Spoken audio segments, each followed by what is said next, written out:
I'd like to call this meeting to order. The Thursday, August 27th meeting of the Delta Stewardship Council will begin by taking roll.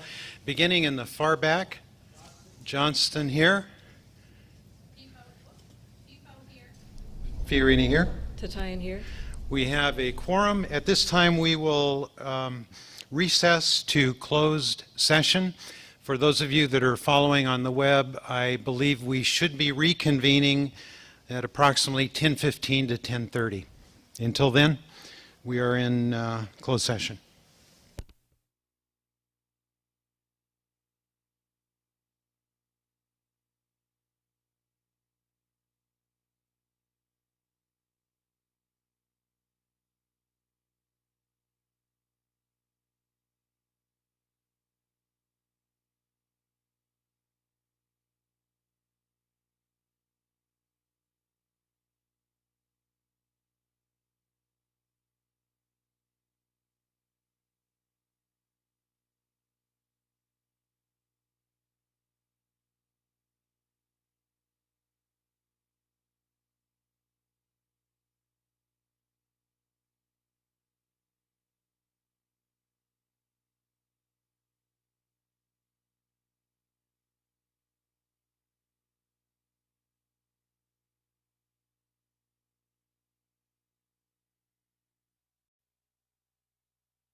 Thank you, Bob.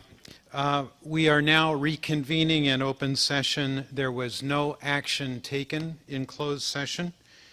Let the record show that Mayor Brown and Judge Damrell have joined us, and we will move on to file item 5, the adoption of the July 23rd, 24th meeting summary. What is your pleasure? I'll second the movement of adoption, Mr. Chairman. Damrell moves, PFO seconds. Any discussion? We shall begin with a vote, beginning with Mary. PFO, aye. Brown, aye. Fiorini, aye. Tatayan, aye. Motion passes. Thank you. File item number 6, Chair's report. Not a lot to report other than the agricultural water use season is coming to an end, and the conversation about drought continues. PPIC recently released a very interesting report suggesting that if this drought continues, what should be done. I was encouraged to note that many of the recommendations that they make are in alignment with things that we have called for in the Delta Plan, such as improving regional water supply reliance, improving water transfer procedures, and things such as that. Clearly, there has been a heavy dependence upon groundwater, particularly in the San Joaquin Valley. You've probably heard of the NASA report indicating that land subsidence has accelerated. So our our collective hope is that we'll have a lot of snow next year and that we can return to somewhat more normal conditions. But as climate change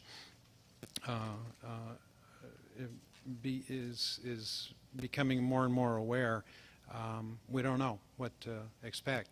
On the other side, there is forecasts that ocean temperatures are at record high levels, suggesting an El Nino big rainfall water event could be heading our way.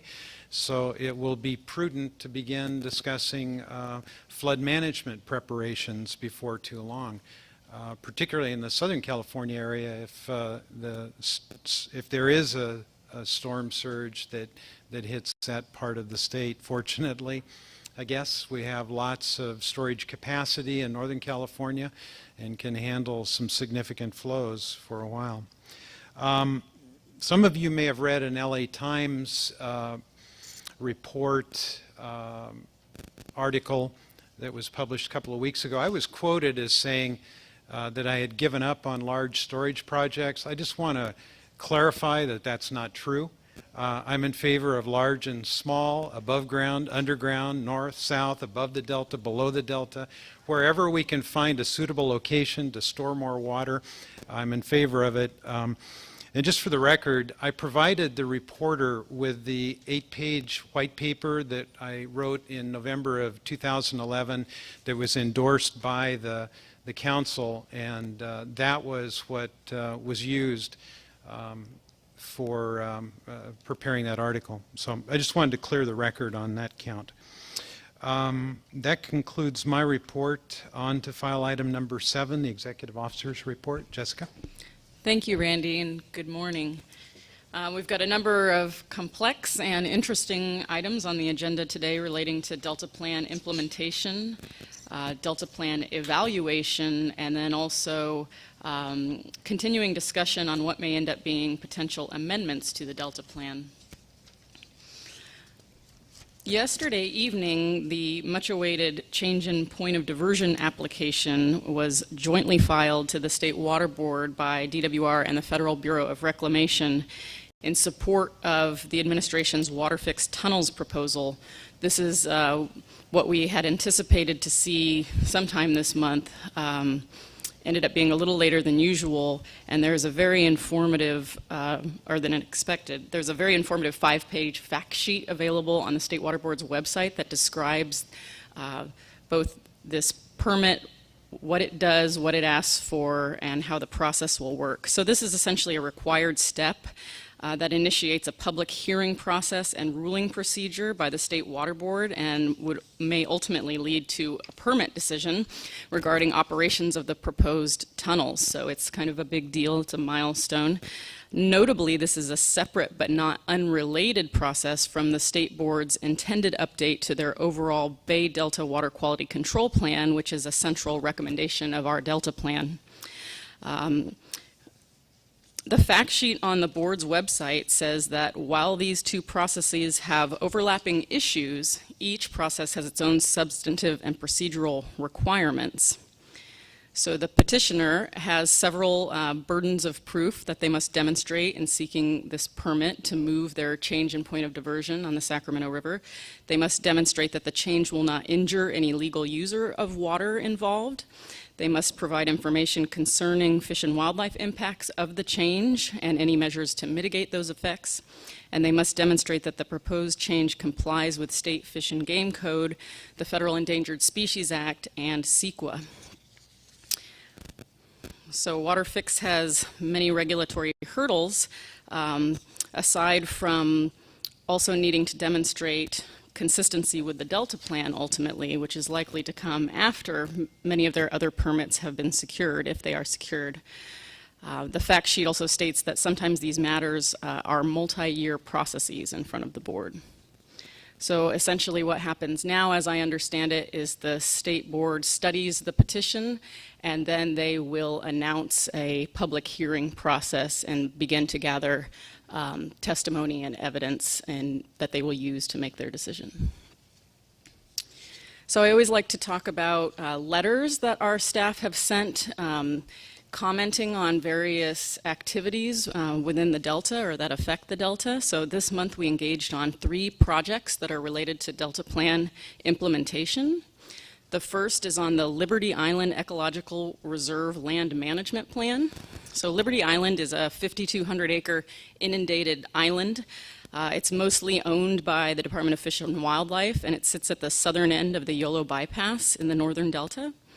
Liberty Island already supports significant existing wildlife and has been identified as having outstanding potential for restoration as well as floodplain management and endangered species recovery.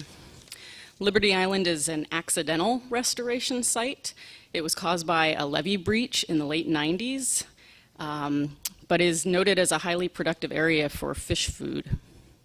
So our letter focused on their ongoing monitoring and adaptive management components of their management plan, and this is notable because the site and its management plan could serve as a model for how we learn from restoration management and how that informs and improves the way that we manage future restoration projects to achieve their stated goals. Next, we commented on the Smith Canal Gate project. This may come to the council as a covered action.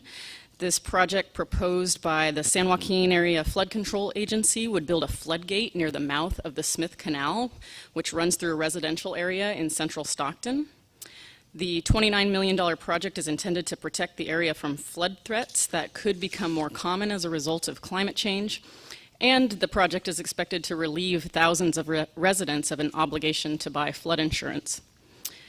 Notably, our Delta Plan interim levy investment strategy policy would likely apply here. So the local applicant working with the Department of Water Resources will have to demonstrate consistency. This project also may invoke our policy regarding the deterrence of invasive species, which is ERP5 in our Delta Plan, avoiding introduction of non-native species or the creation of a habitat that supports those species. So our staff have been meeting with the San Joaquin Flood Agency over the course of a year for early consultation, and our written comments reflect those discussions. Finally, we sent a letter on the Twitchell and Mandeville Island dredged material placement site study. This project, for some of you who may have gone on a tour visiting the Port of Stockton, you may remember this, but the project is intended to facilitate ongoing dredging of the Stockton Deepwater Ship Channel to its authorized depth of 35 feet.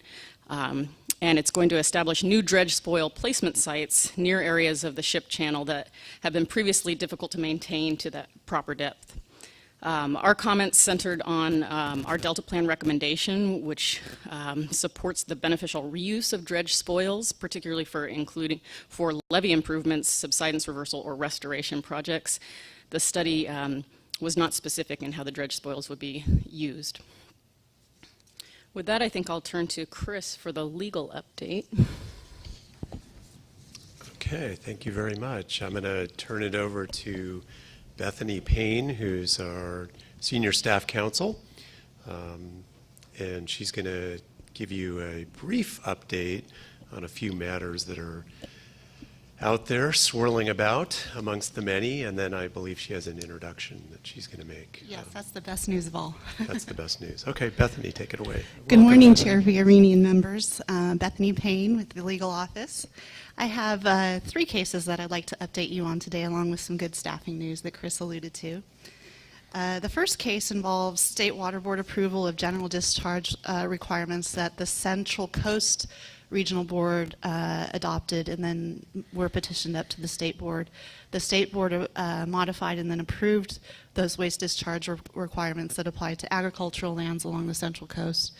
And environmental petitioners sued the State Board in Sacramento Superior Court for their modification and approval of those requirements. In a decision recently handed down by that trial court, the judge held that he agreed with the environmental petitioners that the modified agricultural discharge requirements had insufficient compliance and monitoring mechanisms to give the boards feedback information on whether the agricultural discharge requirements were actually in fact working and improving water quality. So he granted the writ petition and ordered the waste discharge requirements be sent back to the water board for refinement of those mechanisms so that they would be quantifiable and demonstrate iterative progress, not only towards compliance with those discharge requirements, but progress towards water quality improvement. We're tracking this case, even though it affects the Central Coast, because of the effect that it could have in the Delta. Our Delta plan has, in Chapter 6, both near and interim term recommendations for improvement of water quality in the Delta. And we're thinking that whatever the court orders here in this case and how the Water Board reacts will influence how they respond to what the Central Valley Regional Board has done in their 2012 adoption of waste discharge requirements for agricultural lands as well, which is currently under review, under petition review there at the State Board. So we're keeping an eye on this. The State Board will have 60 days to appeal the decision once the final judgment is entered by the court, and we'll keep you apprised as pertinent. The next case also involves the State Water Board. You may have heard in the news recently the curtailment notices went out to senior water rights holders in the Delta region, ordering them to stop diverting water. And water districts sued, those senior water rights holders sued the State Board, challenging not only their authority to issue those curtailment orders, but also asking for a temporary restraining order on the content of those curtailment orders. The judge issued the TRO and held that the curtailment orders that were issued were coercive in nature rather than informative. And as a result, the State Water Board partially rescinded those curtailment orders and then reissued them with the coercive language removed. The judge upheld the revised curtailment orders, and the State Board then proceeded to issue cease and desist notices and fines against certain of the districts that had continued allegedly to divert water after receiving those notices. So the litigation on those cases are proceeding apace. They've just been ordered consolidated by a judge in Alameda County, and it's still up in the air whether they will be heard in Alameda County or Santa Clara County Superior Court, but we'll keep you updated on that as well. And then our last case also involves the State Water Board and the Bureau of Reclamation, which have been under pressure this summer and in the drought to relax flow standards and water quality standards upstream and in the Delta for the benefit of agricultural users and urban users downstream. And they have just been sued in both federal and state court, or the State Board has been sued in federal and state court. The Bureau of Reclamation has been sued in federal court by environmental petitioners, including the California Sport Fishing Protection Alliance. The concern is that with those relaxed flow standards, that will harm salmon in their peak spawning time right now. So those cases will be interesting to watch. The state docket hasn't been published yet, but the federal case already has some interesting procedural actions happening with the State Board, and maybe DWR arguing that they shouldn't they shouldn't be in federal court. So we'll be tracking those cases for you and keeping you updated. Our most exciting news is that we have a legal intern starting with us, a new legal intern starting with us on Monday. If Caroline Soto can stand up. She comes to us with a very strong natural resources background, strong water law background from McGeorge School of Law, and also a strong CEQA background. So we're hoping that we've got some great projects lined up for her, and she'll hit the ground running with us right off the bat on Monday. And with that, that concludes my presentation, unless you have any questions. Bethany, thank you. Caroline, welcome. Any questions of Bethany? No, thank you. Very good report from beginning to end. Next, I'd like to call up our Legislative and Policy Advisor, Ryan Stambrough, for the legislative update.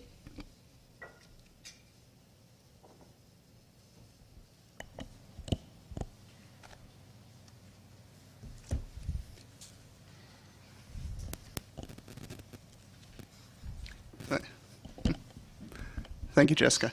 Good morning, Mr. Chairman, Good council morning, members. Ryan Stambrough, Legislative and Policy Advisor to the Council. For the August legislative update, I'd like to cover a few different items. Where we are in the legislative calendar, followed by a brief discussion on the legislature's near-term priorities as the first year of the session comes to a close, and I'll conclude with a note on the Senate's Delta Select Committee hearing on the administration's conveyance proposal held in Sacramento last week. However, before I jump any further into the update, I wanted to briefly discuss the bill tracking document that the Council receives each month, and more specifically, the progress bar that the bill tracking system uses. As you can kind of see, each bill has a specific bar, and where the bill is at in the process is highlighted by kind of a specific color. Yellow is usually the typical use of the color. However, as you may notice, using AB1 as an example, you see green all the way through. In that instance, that denotes that the bill has actually been chaptered and signed into law. A couple other colors that show up in the bill tracking system that aren't on the list at the moment, you'll see blue, which refers to the bill actually being enrolled to the governor, and purple, which refers to the bill awaiting a concurrence vote. So a little bit of housekeeping there in the event that there were any questions on that end. And then moving on regarding the legislative calendar, since the July council meeting, the legislature has been on recess through August the 16th. Upon reconvening last Monday, the legislature will take the next 3 weeks to act on a number of bills still active this year, and will adjourn until the new year on September the 11th. In its remaining time, the legislature will focus on a number of issues, most of which outside the scope of the Delta, such as fixing the state's highway infrastructure, providing additional funding for Medi-Cal, and finalizing the cap-and-trade spending plan for the current fiscal year. However, one water-related issue that could see some resolution before the mid-September recess is a revision of the groundwater adjudication process. As you may recall, in the signing message for SGMA, the governor underscored the need to streamline and reform this process that tends to be very costly and time-consuming. The timeliness of these proposals are reinforced by the fact that as SGMA implementation occurs, disagreements over the formation of groundwater sustainability agencies or subsequent development of groundwater sustainability plans could result in this additional litigation. Currently, there are two proposals before the legislature, which are outlined in greater detail in the handouts before you. The two proposals are AB 1390 by Assemblymember Alejo, which is sponsored by the California Farm Bureau, and SB 226 by Senator Pavley, which was amended last week and now includes the administration's proposal. While both measures are fairly similar in most respects, from providing notice of the complaint to streamlining the discovery process and appointing a special master to assist with proceedings, there are some differences between the two proposals, two of which I'd like to highlight for the council. With regards to settlement agreements, the administration's proposal, among other things, allows the submittal of a proposed settlement to the court if it is supported by 50% of the adjudicating parties or 75% of the groundwater production population in that basin. One thing to note here is that the 50-75 trigger that is currently in the Pavley legislation was also previously included in the Alejo measure, but was subsequently amended out of the bill due to environmental justice concerns raised at a June Policy Committee hearing. AB 1390 now requires the proposed settlement to treat objective parties equitably and to be consistent with the state constitution and water rights priorities in the basin. And the second difference I'd like to briefly highlight pertains to intervening parties. Both bills allow landowners and local governments to intervene in an adjudication that concerns their basin. However, Senator Pavley's measure also provides the state with the ability to intervene as a matter of right in any suit that is determining water rights, something that agricultural interests have previously opposed. Both of these bills are currently in their respective fiscal committees and are scheduled to be heard later today. Moving on, AB 1201 by Assemblymember Salas, which requires Fish and Wildlife to develop a plan to address the predation of Delta species like Chinook salmon and Delta smelt by non-native species. This bill, which will be heard in Senate Appropriations later today, was amended last week to include a requirement that Fish and Wildlife seek input from the Independent Science Board when developing their plan. And then finally, a quick update on AB 747 by Assemblymember Eggman, which I mentioned during last month's council meeting. This is the bill that allows local governments to issue construction permits in flood hazard zones with less than 200-year flood protection, as long as the project does not result in the construction of a new building or expand the allowable occupancy of an existing building. This bill was signed into law by the governor on August the 10th and will become effective on January 1st of the new year. And then finally this morning, I wanted to report that the Senate Select Committee on the Delta, chaired by Senator Wolk, held an informational hearing last Tuesday entitled, "Are the Tunnels Good for California?" The Legislative Analyst's Office provided a general overview at the beginning of the hearing, which has been included in the Council's meeting materials for reference. The hearing primarily focused around a panel discussion of the following invitees: Jeff Michael, an economist from the University of the Pacific; Craig Wilson, former Delta Water Master; Sacramento County Supervisor Don Natoli; and Christina Swanson from the Natural Resources Defense Council. The 2.5-hour hearing covered a broad range of topics, including how the tunnels interact with the co-equal goals, potential conveyance alternatives, and the legislature's role in the project. Since it was an informational hearing, no action was taken, and there's currently no further hearings scheduled at this time. And with that, that concludes my report. Happy to answer your questions. Any questions of Ryan? Great. Thank you very much. Thank you. Thank you, Ryan. I'm pleased to announce a new hire that we have at the council. I have a new administrative assistant who will begin September 1st, next week, Tammy Aschenbrenner. She comes from the Attorney General's office and also has 14 years of experience in the administration of private law offices. She'll be the main point of contact for you as council members, and I'd like to especially thank Christy Thomason, who has been our interim assistant, for all of the help that she's given us in this position in the meanwhile, and we all love working with Christy, so please give her your thanks when you talk to her next.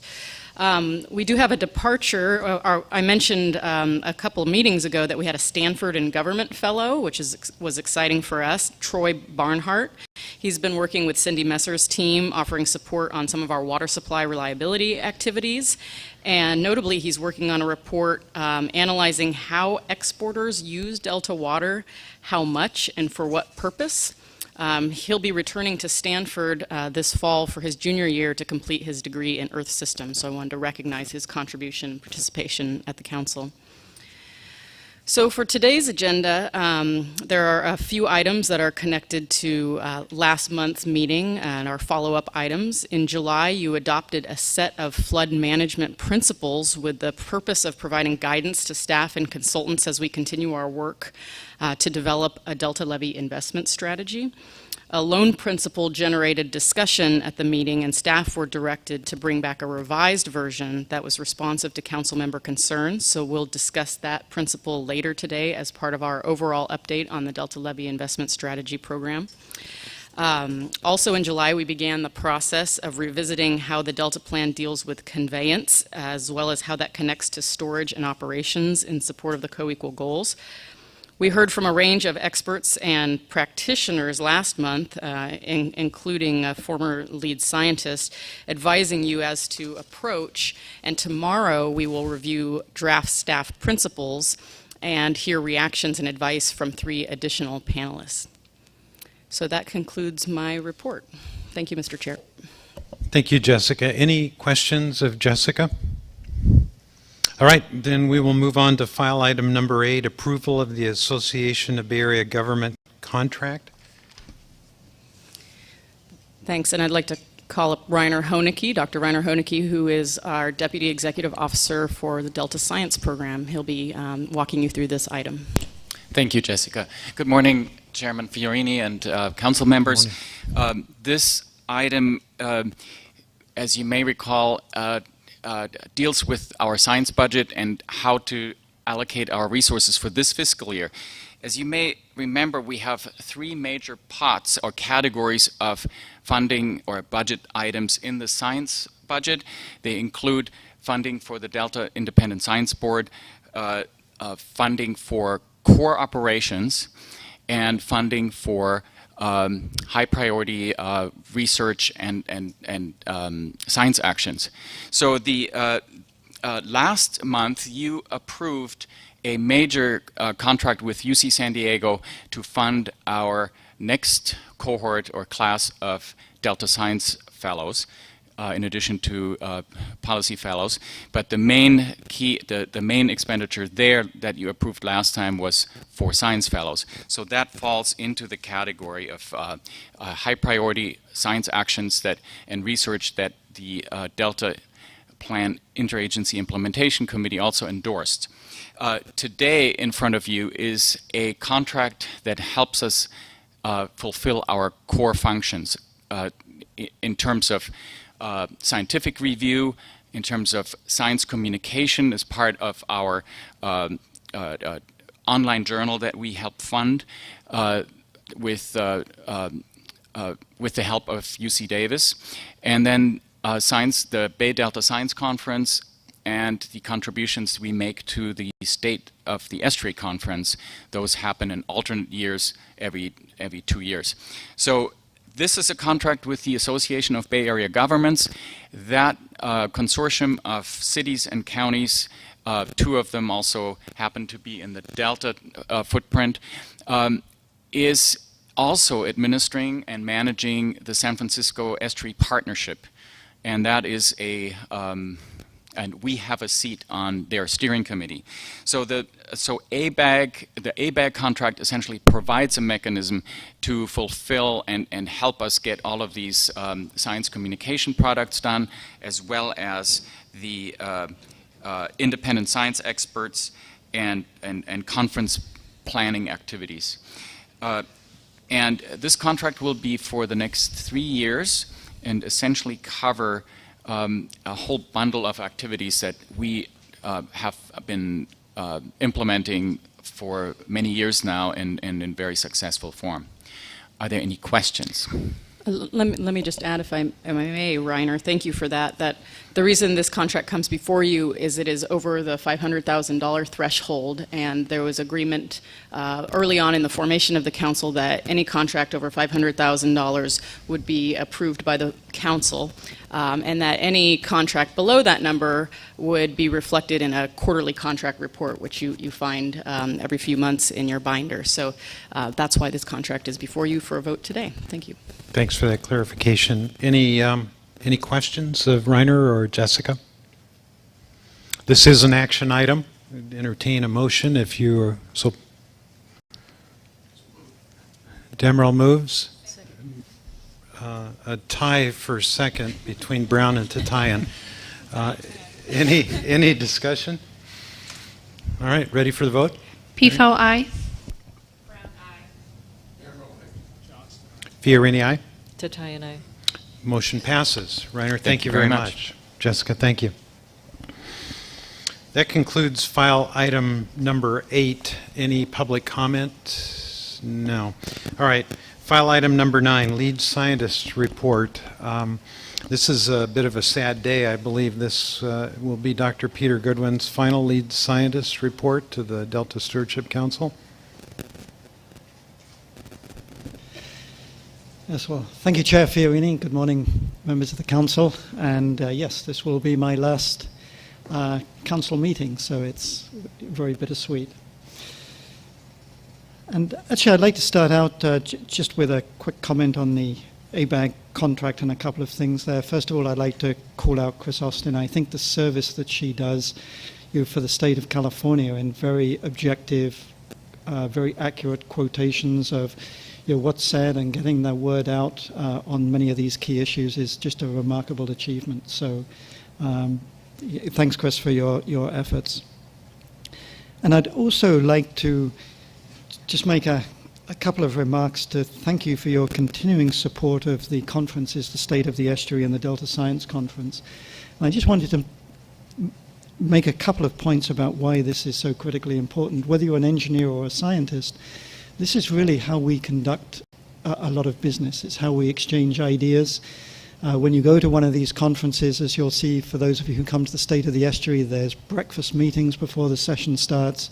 There's evening dinner meetings, and there's discussion often until the early hours of the morning. So it's a very, very important way of bringing people together, that not just from our area, but gaining expertise and thoughts from how things are done elsewhere. And just to give you an example of some of the difficulties, whether you're on the federal or state side, the American Fisheries Conference was held in Portland this year, and many of the California scientists were not able to travel to that. So they were taking vacation.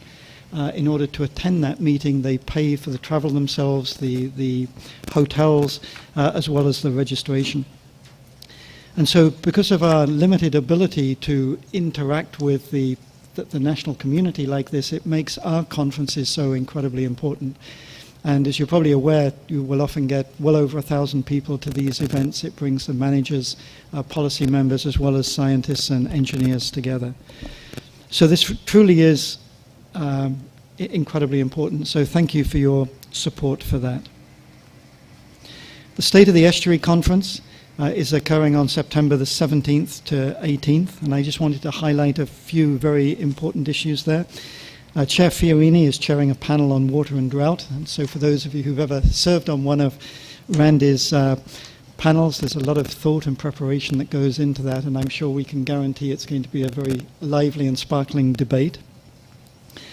Darcy Austin from the science program is running 2 sessions on the state of Bay Delta science, and this is very important because it's an opportunity for the authors that have been working over the last few months on the various chapters for State of Bay Delta Science to give a preview of the highlights, what they're going to emphasize, and to get feedback from managers as well as scientists that there's nothing missing, and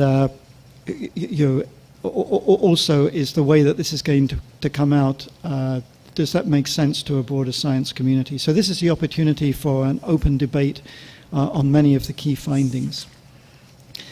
And finally, Jessica Davenport is running a very interesting panel on critters and communities, new approaches to flood management, where she's arranged a very interesting panel where there's going to be a lot of lively discussion.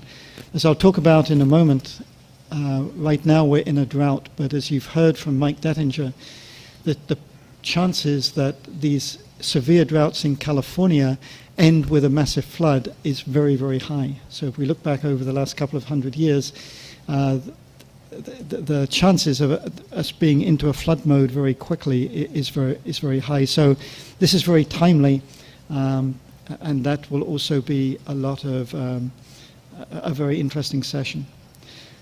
So again, on behalf of the science community, we certainly welcome any of the council members that are able to attend all or part of that meeting.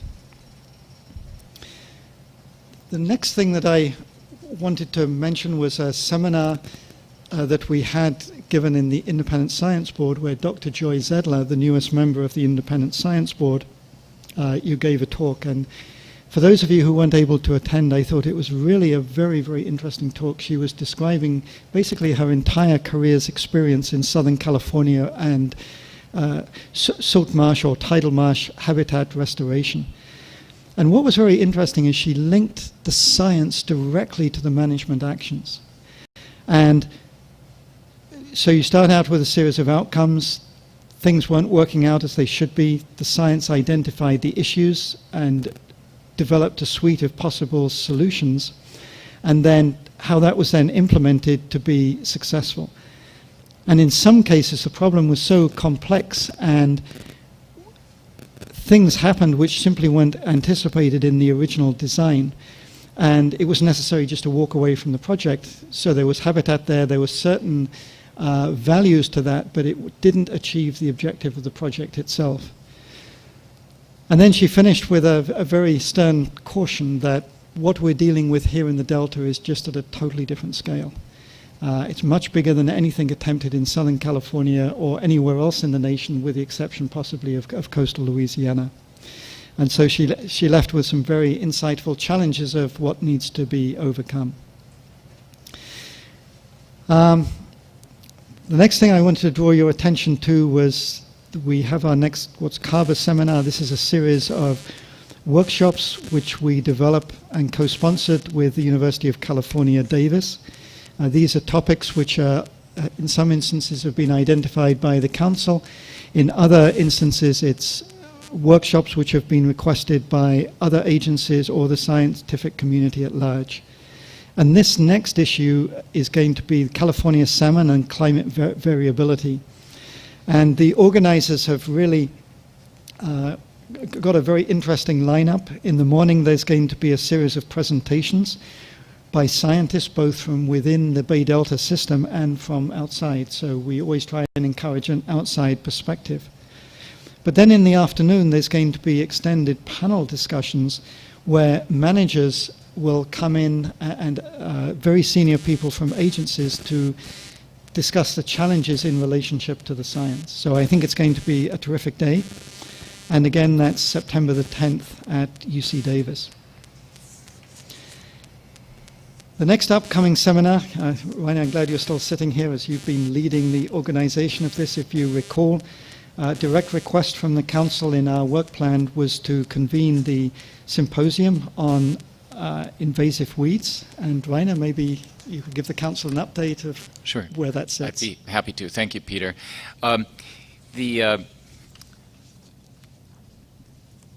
This symposium is scheduled for September 15th, so just a couple of weeks away.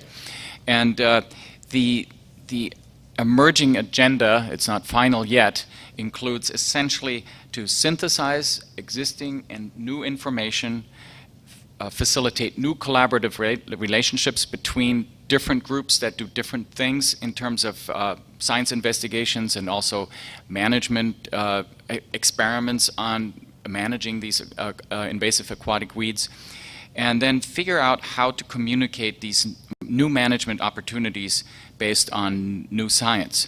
So stay tuned. Our agenda will show up on our website very, very soon, probably next week, and we look forward to a great attendance. We are co-sponsoring this with the Delta Conservancy and with UC Davis, and obviously all the key players, including the Agricultural Research Service, will be represented there, and we'll have NASA come in to tell us about all the new sensing technology that's available now to keep track and do early warnings and make sure that we have the management tools in place to act quickly. So with that, if there are any questions, please let me know, and I'd be happy to keep you updated. Thank you, Rainer. No questions of Rainer? Then Jessica had asked me to talk about two additional papers which have come out since we submitted the lead scientist report that I thought you might have some interest in. And in both of these cases, I think these are real exemplars of two things. The first is the power of big data. So if we get our data organized, our ability to interpret and understand very complex issues. And then secondly, in both of these papers, it's a great example of the power of collaboration, where the best people bring their separate expertise to the table with some quite remarkable results. So the first report is on subsidence or subsidence, depending on which part of the world you come from, in the Central Valley. And this was a study done for the Department of Water Resources by NASA JPL.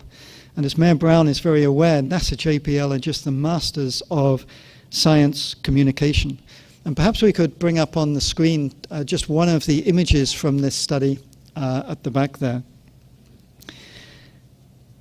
And before I talk about some of the results, you might be interested to know that you have two of the current science fellows are working in this group. They weren't actually involved in this study directly. One of them is working on the delta subsidence, particularly related to levees. And the other science fellow has been working on using some of these innovative remote sensing techniques for detecting water quality, particularly methyl mercury. So very high-powered group, really doing great stuff. And last year, the USGS reported to you their long-term studies of which study subsidence in the Central Valley. There's areas there, of course, if you recall, that have settled by 28 feet or more. And this is very important for many reasons. One is that this settling doesn't occur uniformly across the valley. So it's not that everything's dropping. It varies from point to point. So this creates really big issues that if you're looking at gravity-fed channels, and perhaps in the middle of this channel that's conveying water or a drain, and then suddenly it subsides, you can no longer move water around the Central Valley by gravity. It also creates problems of buckling of canal lining. It affects pipeline, roads, and other infrastructure.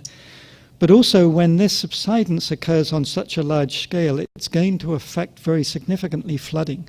And so the flood management, where the water goes, where it's stored, could change dramatically. So the USGS have been tracking that for several decades. But what's interesting about this particular effort is it's a remarkable collaboration using new technologies, inframetric synthetic aperture radar, INSAR, through several satellites and aircraft-borne equipment. This measures the land surface to an accuracy of less than 0.4 of an inch. And so using these technologies, they were being able to put together a sequence of settling over literally month by month. So remarkable application of technology. And to use this, they've used the Japanese satellite Pulsar. They've used Canadian technology, the RadarSat-2, as well as their emerging technologies, the UAV SAR, which is their latest instrument for detecting the land surface. And that data they were able to use over the last 2 years. If you go to the NASA JPL webpage, they've got a wonderful animation of how this settlement happened over the last 2 to 3 years. And the image that you're seeing on the screen is a summary of that. So this is showing the amount of settlement that has happened between 2013 and 2015. And in some cases, it's quite remarkable. Due to groundwater pumping, areas of the Central Valley have been settling by about 2 inches a month. So quite a remarkable picture. So thank you. That was the image. And I'd certainly encourage you to go and take a look at the NASA JPL web page to look at that. If there are no questions on that, I'll go to the second paper. And this is a paper which has not actually been published in journal format yet. It's been approved for pre-release, and it's accepted for publication, but it's still being formatted. And this is a paper linking climate change to the current drought. And it's the contribution of anthropogenic warming to the California drought of 2012 to 2014. And as Jessica pointed out, one of the authors of that is John Abatsoglu, who, Judge, we were talking about the EPSCoR program. He was part of a cluster hire at the University of Idaho, out of the University of California, Davis, just an incredibly talented young scientist who, in the first 5 years of his career, has just done remarkable things. And I actually chatted with him last night, and this is probably the first attempt that has really put a number of how climate change is contributing to drought, particularly here in the western states. It's guaranteed to generate a lot of discussion in the science community, but John is one of the most detailed-oriented scientists I've ever met. And in this paper, they not only publish their findings, but there's supplemental information that details all of their various data sources that they used. And so their point is that there's a fixed amount of water in the universe. There's also a fixed amount of water in the California water cycle. That water cannot be created or destroyed. And when you think of global warming, in the last 100 years in California, there's been about a 2-degree Fahrenheit increase in temperatures, the average temperature of California. That doesn't sound a lot, but warmer air holds more water. And for California, in our water cycle related to the state alone, that 2 degrees Fahrenheit in warming and more water being held in the atmosphere corresponds to about 8.5 trillion gallons of water. So a huge amount of water. So you take that water out of the water cycle, those warmer temperatures also account for more evapotranspiration than would have occurred historically. If there's more evapotranspiration, less water as precipitation, when it does rain, that water has to replace the soil moisture. So what these researchers did was to take a hard look at simulations. If we didn't have that 2 degrees Fahrenheit in warming over that period, how much more runoff would we be seeing? And their results were several. First of all, the 2014 drought was a record. It was the driest year since records began. But the period 2012 to 2014, that 3-year period, was not the lowest 3-year total precipitation on record. And this more accurate depiction goes against some other researchers, as they point out. But that 3-year period was a drought record in 2 critical areas in our state, in the coastal areas and, of course, the Central Valley. The main finding of this very comprehensive study is that the drought impacts were at least 10 to 20% more severe than they would have been without that 2 degrees Fahrenheit in warming. And that, of course, is attributed to the anthropogenic climate change. Then last night, John went on, because I was saying, well, the technique that they used was actually resulting in linear changes. And we know that many of these factors in climate change are nonlinear, and they're nonlinear in a bad way.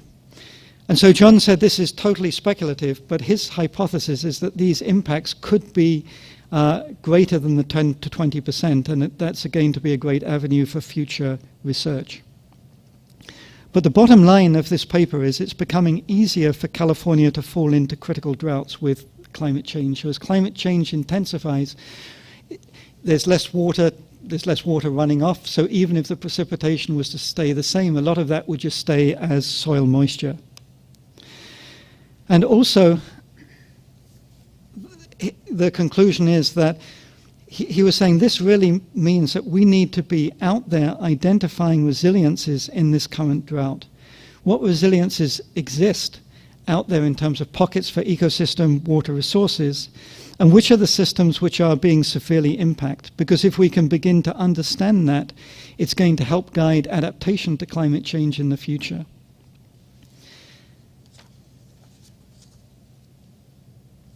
And so I'd like to link that to some of the work that Sam Harrider, Dean Messer, Mike Chakowski, many others in the science community. If you recall, we've been having discussions about the science that can be done around the tidal barriers. Taran Ravizina's efforts with DPIC in the science priorities, what can we really learn by the current drought? So getting to John Abatsaglu's comment, what are we learning from this drought? We're about to start investing, as you'll hear in the next council meeting, in some critical areas to better understand that. So are there any other or any questions on that. I think it's going to be debated heavily at AGU, I would guess, this fall. Okay, thanks. Yeah, for those of you that couldn't hear it, the judge commented, very depressing. So the next item here, I just wanted to draw your attention to the two posters, which are in the lobby. And in these are posters from the 2014 Bay Delta Science Conference, and we try and pick out key papers which may be of some interest to you. The two papers this time, the first is produced by NIMPS with Flora, Steve Linley, and Eric Danner, three of the most eminent salmon scientists working in our system. And this described their out-migration model to better understanding rearing strategy for juvenile spring-run Chinook salmon in the Central Valley. And so that describes their modeling approach, which feeds into their much more comprehensive salmon life cycle model that's also underway. So you may wish to see that. And then in relation, and perhaps as a precursor to Jessica Davenport's special session at the State of the Estuary Conference, we chose a poster that's done by another of your science fellows, Mary Matella, with support from UC Berkeley and Newfields, the private sector, where they describe a new method for quantifying floodplain habitat and function. So I'd encourage folks from the audience or the council members during the breaks to look at those posters. Finally, by the numbers, last council meeting, the Mayor, Daniel Livesey, provided the report to you. But today we've upgraded that dramatically, and the new Dr. Daniel Livesey, one of our state fellows, is going to give the by the numbers report. And congratulations, Daniel, for successfully defending your dissertation last week. So welcome, Doctor. I think that deserves a round of applause.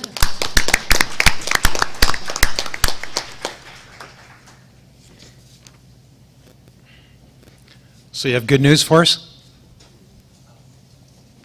We shall see. Numbers have pretty much stayed the same. Okay, so again, we'll start with the precipitation. Precipitation has remained below, has remained pretty much the seasonal average to date has remained the same since last month, 75 and 47%. There's been a tenth of an inch of precipitation in the northern Sierra.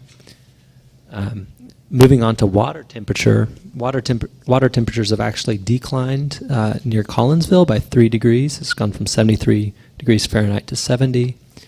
And Clifton Court 4 Bay has actually declined by 2 degrees. These are 3-day averages that are provided. The Clear Creek station is where they're managing for the salmonids in the Sacramento River, and that has remained at the target. They're managing for 57 degrees, not to exceed 58 degrees Fahrenheit.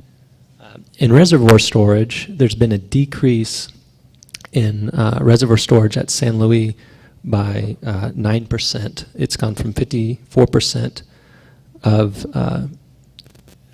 reservoir of average to date, from 54% to 45%. Shasta and Oroville have remained the same. Onto water quality and flow. Again, Sacramento and the San Joaquin have remained at fairly the same flows, and flows at the water diversions have increased by, let's see here, 800 cubic feet per second since last month. The Sacramento River, the salinities have remained very much the same as last month. Finally, onto fish or wildlife data. We're going to highlight this month the invasive striped bass. And there's two numbers there. There's one number on the left-hand side, which is the summer townet survey, which indicates the young of the year. It studies the number of young of the year and that index is calculated from June to August on 6 surveys of the summer townet. And on the right-hand number is the catch per unit effort from commercial fishing vessels actually catching adult striped bass.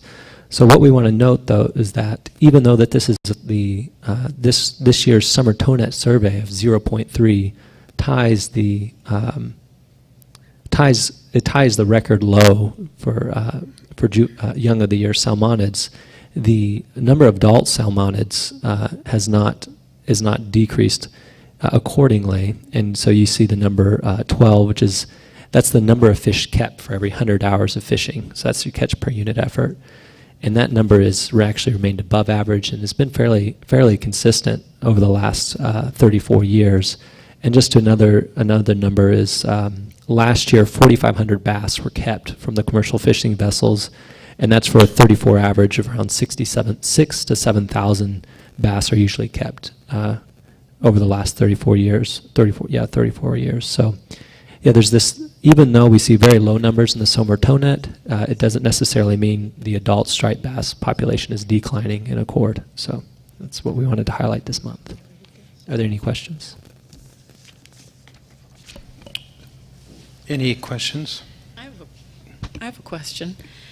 Is the striped bass, I noticed the number is green. Is it good because that's a high number or good because that's a low number? It's green because it's above average. Yeah. So more than usual? More striped bass than usual? Yeah, more striped bass than average. The catch per unit effort is higher than average, yes. And last month we were asked, well, what is the blue color? And so now the blue color will be just averages. So if we have some kind of reference number, blue is always will be the mean. So. I guess, Daniel, one of the things that jumps out at me is the salinity number at Banks. Given what is being recorded at Vernalis, does that suggest that this is tidal flow influence or runoff downstream of Vernalis? Or do we know? Well, I certainly do not know. That's a good. I think that's a good question for Sam or for. Actually, I was going to say, Sam, you've been tracking this. Do you want to add? I can get this right. Yeah, that reflects tidal flow. So, one of the challenges for the water projects is keeping that salt field at bay from the delta. So, what ends up at the pumps in the South Delta is a mix of the flow coming into the delta and then that dispersion of salt water into the delta by the tide. So that emergency drought barrier is trying to keep that salt water towards the west, and they are operating the system right on the bare edge of control and running that salinity right up to the limit of what they would like to deliver to customers south of the delta. Thanks, Sam. Appreciate that clarification. Mr. Chairman? Yes, Mary. Hi. Just a quick question on the fish. We went from smelt to striped bass, and I know the smelt are dwindling in numbers, if they're even still on the map, but I'm curious why we switched species. Probably my fault. No, it's there hasn't really been any new information about smelt coming up, so we like to throw in something a little different now and then. And we thought that the striped bass numbers were pretty interesting. And it's this disconnect between what you see in the juveniles and the adult population. And the adults seem to be doing quite well in spite of the fact that the juvenile numbers are very low. So it's one of those mysteries of the delta that people are trying to understand. So. Well, if I could ask, I don't have a problem including the striped bass, and I agree it might be an interesting factor to look at, but part of the value I have in this is the consistency in the information and seeing the fluctuations in the data, that if instead of taking out smelt, maybe shrinking the size and having both in there, and then we're maintaining the consistency and then increasing the level of information. Would just be my suggestion. Thank you. Okay. Duly noted. We'll hopefully see a number for smelt in the next report. Okay, Daniel, thank you very much. Peter? No, so that concludes my final lead scientist report. Great, thanks. But you're not quite done yet. Yeah. One item, Chris Austin, you were not in the room when Peter said some very nice things about you. I know you're going to review the proceedings, so I encourage you to listen in to the nice things he said about you. Yeah.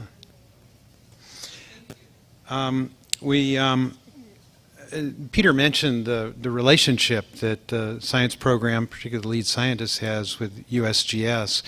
Michelle Schaus and Mike Tchaikovsky are both here, and I believe, Mike, you would like to say a few words directed at our soon-to-be leaving lead scientist, Peter Goodwin. Yeah, Chair Fiorini, members of the council, I appreciate the opportunity to say a few words on behalf of USGS to Peter. This, as you said at the outset of Peter's report, is a sad day for everyone. It's I think it's important for the council to know what a sad day this is for the Delta science community as a whole. As you probably know, the Delta Science program has become increasingly central to Delta Science, and as that has happened, the role of the lead scientist has become progressively more visible to the science community as well as to the management agencies that work here. We're very sad to see Peter go. I'm speaking on behalf of our regional director, Mark Sogi, our recently retired deputy regional director, Jeff Kay, who you've seen a lot of. He'd be here himself if he weren't fishing in Idaho right now. Peter's been, in our view, has been not only a good colleague, he's been very effective as the lead scientist.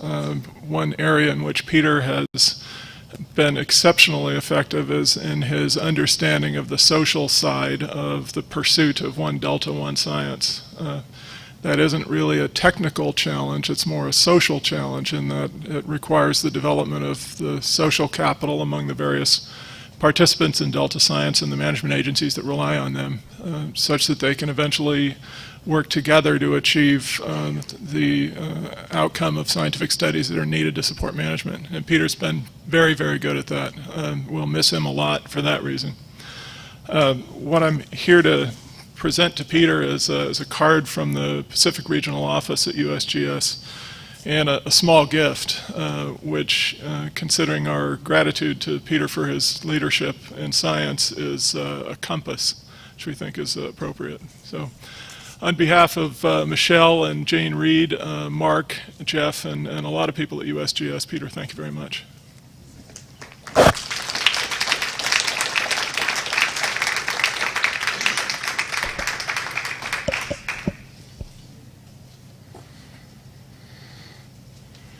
And Chair Fiorini, members of the council, thank you again for giving me an opportunity to speak. You bet, Mike. Thank you. Thank you for your partnership. Peter, for the audience benefit, our staff provided a luncheon honoring Peter last week, and it was a wonderful event. On behalf of the council, I presented Peter with a plaque, a resolution commemorating his 3+ years as the lead scientist here. Peter, I want to again reiterate how important your contribution has been and how much we appreciate the sacrifice, really, that you have made to contribute in a mighty way to finalizing the development of the Delta Science Plan and then overseeing the implementation of that. You are an internationally renowned scientist, and it has been our privilege to have received your leadership and your services here. I can't count the number of initiatives that have been introduced, and many of them finalized under your guidance, many that will continue to continue on unto completion that you have launched. And the manner in which you have promoted One Delta, One Science with the humility that you bring, the expertise that you bring. You've just been a joy to work with. And the Delta Stewardship Council, the Delta, is a better place because of the efforts and the input that you've made. And personally, I'm going to miss working with you, but I anticipate, as Jessica said at the luncheon, that we're not going to let go of you, and that we will continue to collaborate with you, and we'll look forward to your ongoing input and advice as we move forward. But Peter, thank you. Thank you for all that you've done, and Godspeed in all that awaits you in the future. Thank you, Chair Fiorini, and to Mike Chakowski for those kind comments, and I'm truly humbled by it. But I think the fact is that the science community here, as you've heard me say many times, is the deepest and most diverse science community when you add the agencies, the quality of academics in the universities. So the problems are enormous, but I think through this body, the commitment of the federal and the state side, that you're going to address and solve these huge problems. So I wish you all the best with that. And thank you again for your kind thoughts and the great support I've received from the science community over the last 42 months. Thank you.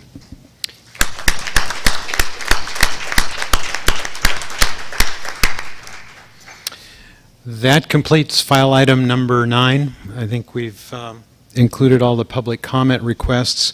So we will move on to file item number 10. Great segue. Appointment of new lead scientist.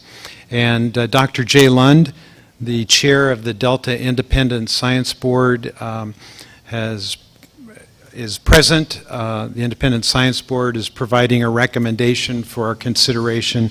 This will be an action item.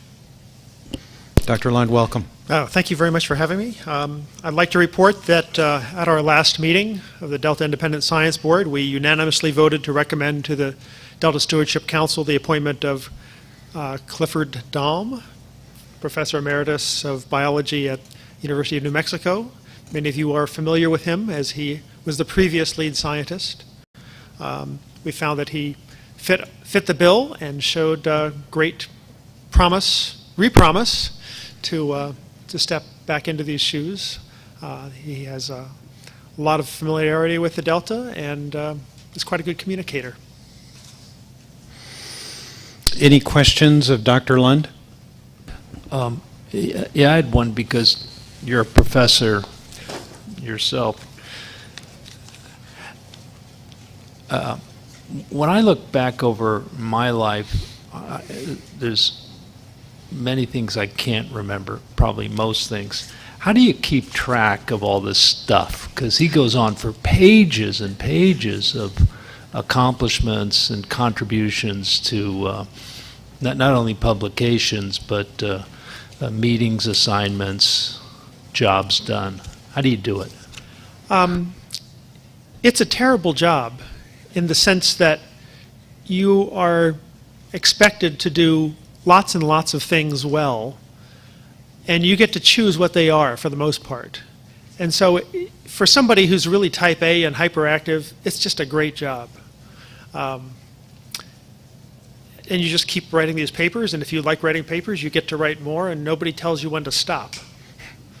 So you just have a lot. Yeah, but you have to have like a filing cabinet or something, right? I mean, how do you keep track Fortunately, of all this hard stuff? drives are now much larger than they were at the earlier on. I had one professor, George Shabanagla, some of you might know him. I went to his house once. His entire garage, the 3-car garage, was filled with filing cabinets. Fortunately, we have hard drives now and search engines. Any other questions of Dr. Lund? Is there any public comment on the matter? Okay. Council members, what is your pleasure? Mr. Chairman, I would move that we accept the requested action to review the recommendation as we have done from the ISB and appoint Dr. Clifford Daum as the lead scientist for the Delta Science Program. Okay, we have a motion. Council Member Pifo. We have a second. Council Member Damrell. Any comment on the motion? Ready for the vote? Pfau, aye. Brown, aye. Fiorini, aye. Tatayan, aye. Motion passes unanimously. Cliff, if you're listening in, welcome aboard. A special thanks to USGS for all of the work that they have put into this process, for the recruitment, the selection, the contractual arrangements. It's a tall order, and again, we appreciate the partnership that we enjoy with USGS. So thank you. Peter? Perhaps I could just add one piece of information. Cliff is, as you probably know, extremely modest, great appointment, by the way. But I thought I would just add one other point you might be interested in, is that Cliff's primary professional organization is the Society of Freshwater Science, which is a big international group. And each year, or every other year, there is an award that they give out, which is a lifetime achievement for research excellence. And people get nominated many, many times, and you obviously don't get it, but I'm delighted to say that Cliff has just been given that award, and he will officially receive it at their annual meeting, which is going to be in Sacramento by coincidence in June of next year. So you've certainly got someone who by his peers is regarded as you're one of the very top people in the world. So I thought you might like to know that, because Cliff won't tell you. That's great. You know, it's interesting that it takes from now until June to present the award. It must have to be peer-reviewed or something like that. Okay, that concludes file item number 10. I think this is a very good time to break for lunch. We will reconvene at 1 o'clock.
Bob, I feel like a National League umpire waiting for the Fox cameraman to give me the signal to say play ball. All right, we're good to go. We are reconvening after a lunch break, and we are picking up with file item number 11, Delta Plan Performance Measures. Okay, I think I'll kick this off, and then Cindy Messer, my deputy, will be here to take us through the staff report and its attachments. So performance measures are really about the translation of goals and objectives into something measurable, something meaningful. Performance measures are an essential part of how we adaptively manage our Delta plan. Getting performance measurement right is difficult. Performance measures related to the Delta have been a periodic topic of focus over the past 3 or more decades, including, from what I could tell, at least 4 distinct attempts during the CalFed era to identify and implement performance measures that were ultimately less than successful. Measuring performance may sound straightforward, but once you dig down, there are many rabbit holes. This is evidenced by a recent debate over endangered species recovery. Are outflow requirements the right way to achieve benefits to smelt? Are our current smelt sampling methods accurate to gauge abundance, or do they need adjustment? One can wonder endlessly, or one can simply begin to measure and go from there. So identifying the right metric can be challenging and subject to debate, but then you also have to ensure that the metric you've identified can be practically measured. Is anyone collecting data on it? If not, how can we get that data? What steps are required, and are guardians of that data willing and able to share? So to date, we've conducted an intensive review and analysis of the 160 performance measures that you adopted in 2013 in adopting the Delta Plan. Today is a status update following on an interim status update that was provided in December of 2014 to you. We've developed refinements to a subset of performance measures in the Delta Plan. We've identified additional performance measure themes that need to be further developed for inclusion into a Delta Plan update. And we can currently report out on the bulk of the measures. Cindy will tell you about the 3 types of performance measures. She'll also identify what we're learning from the implementation of our performance measures. Our current performance measures range from an administrative measurement, like did X department do X study that we asked for, to an outcome measure that's much more difficult, such as are we achieving a more reliable water supply for California? So there are limits to how much one can learn from a mere 2 years of plan implementation, but I think what's important here is that we are walking the talk. We require performance management and adaptive management of others. And we're already learning about what types of activities, recommendations in the Delta Plan are affecting change and are successfully moving forward versus areas that need additional focus and attention in future Delta Plan updates. So fundamentally, this assessment provides the feedback necessary to develop improvements to our Delta Plan and to get us closer to furthering the co-equal goals. So before I turn it over to Cindy, I wanted to take particular care to recognize our performance management team who has been working tirelessly on this analysis. We have an actual performance management unit at the Delta Stewardship Council, and recently we've been fortunate through our budget to grow that unit. It is capably led by John Ryan, and I also want to recognize his team, Paul, Megan, and Lita, for their hard work, and then Bill Foster and his capable team of consultants. So with that, I'll turn it to Cindy, who can walk you through the staff report, its attachments, and kind of the bottom line of what we're learning, next steps, and then what's necessary to really maintain the integrity of adaptive management for the Delta Plan. Great, thank you. And I will just note that most of the team Jessica mentioned is sitting right behind me here. So if we want to dive into any sort of technical details, I've got folks I can pull on up at my disposal. So, and a big thanks to them as well. So yes, as Jessica mentioned, I'm going to walk us through the staff report. There's a lot of information in there, and so I'm going to run through it, and obviously we can stop for questions and discussion as we need to. So let me just start with some reminders, a little bit of background information that I just like to start with, since we only come before the council every 6 months or so to talk about this, or have been to talk about this topic. So as you remember, the Delta Reform Act requires the Delta Plan to include performance measures to track progress in meeting the plan's goals and objectives. And these measures, per the statute, are to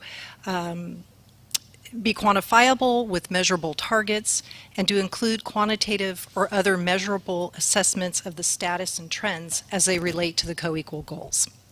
So, in keeping with the statute's requirements, the plan includes 160 performance measures, and those are broken down into 118 administrative measures, 21 output measures, and 21 outcome measures.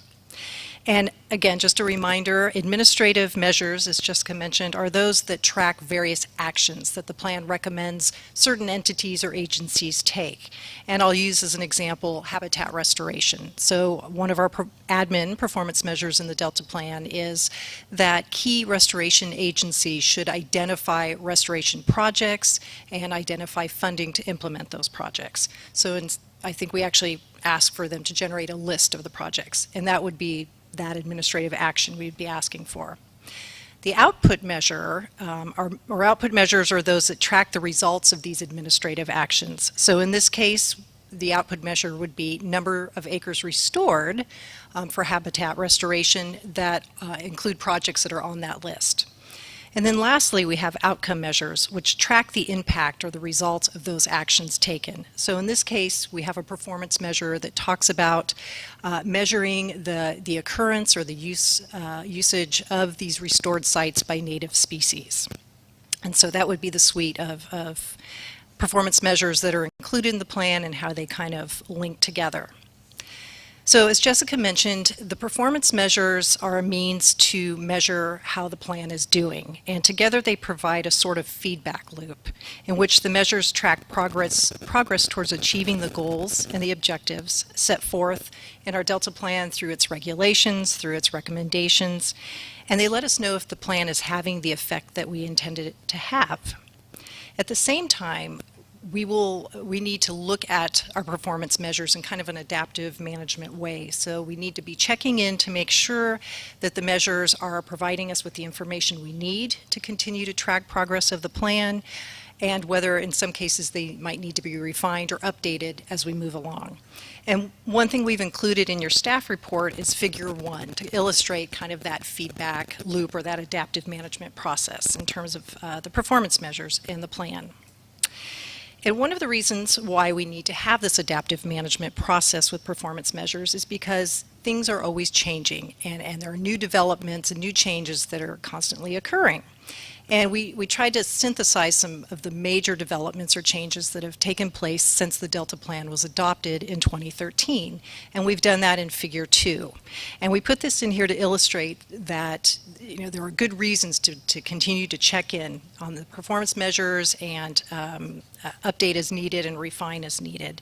And I won't walk through all of Figure 2, but just in case folks haven't had a chance to look at it, what we've kind of outlined in here in terms of major changes are groundwater management through the voters approving the Sustainable Groundwater Management Act this year, as well as approval of a new water supply and infrastructure legislation. That's the Proposition 1 measure that was approved by voters.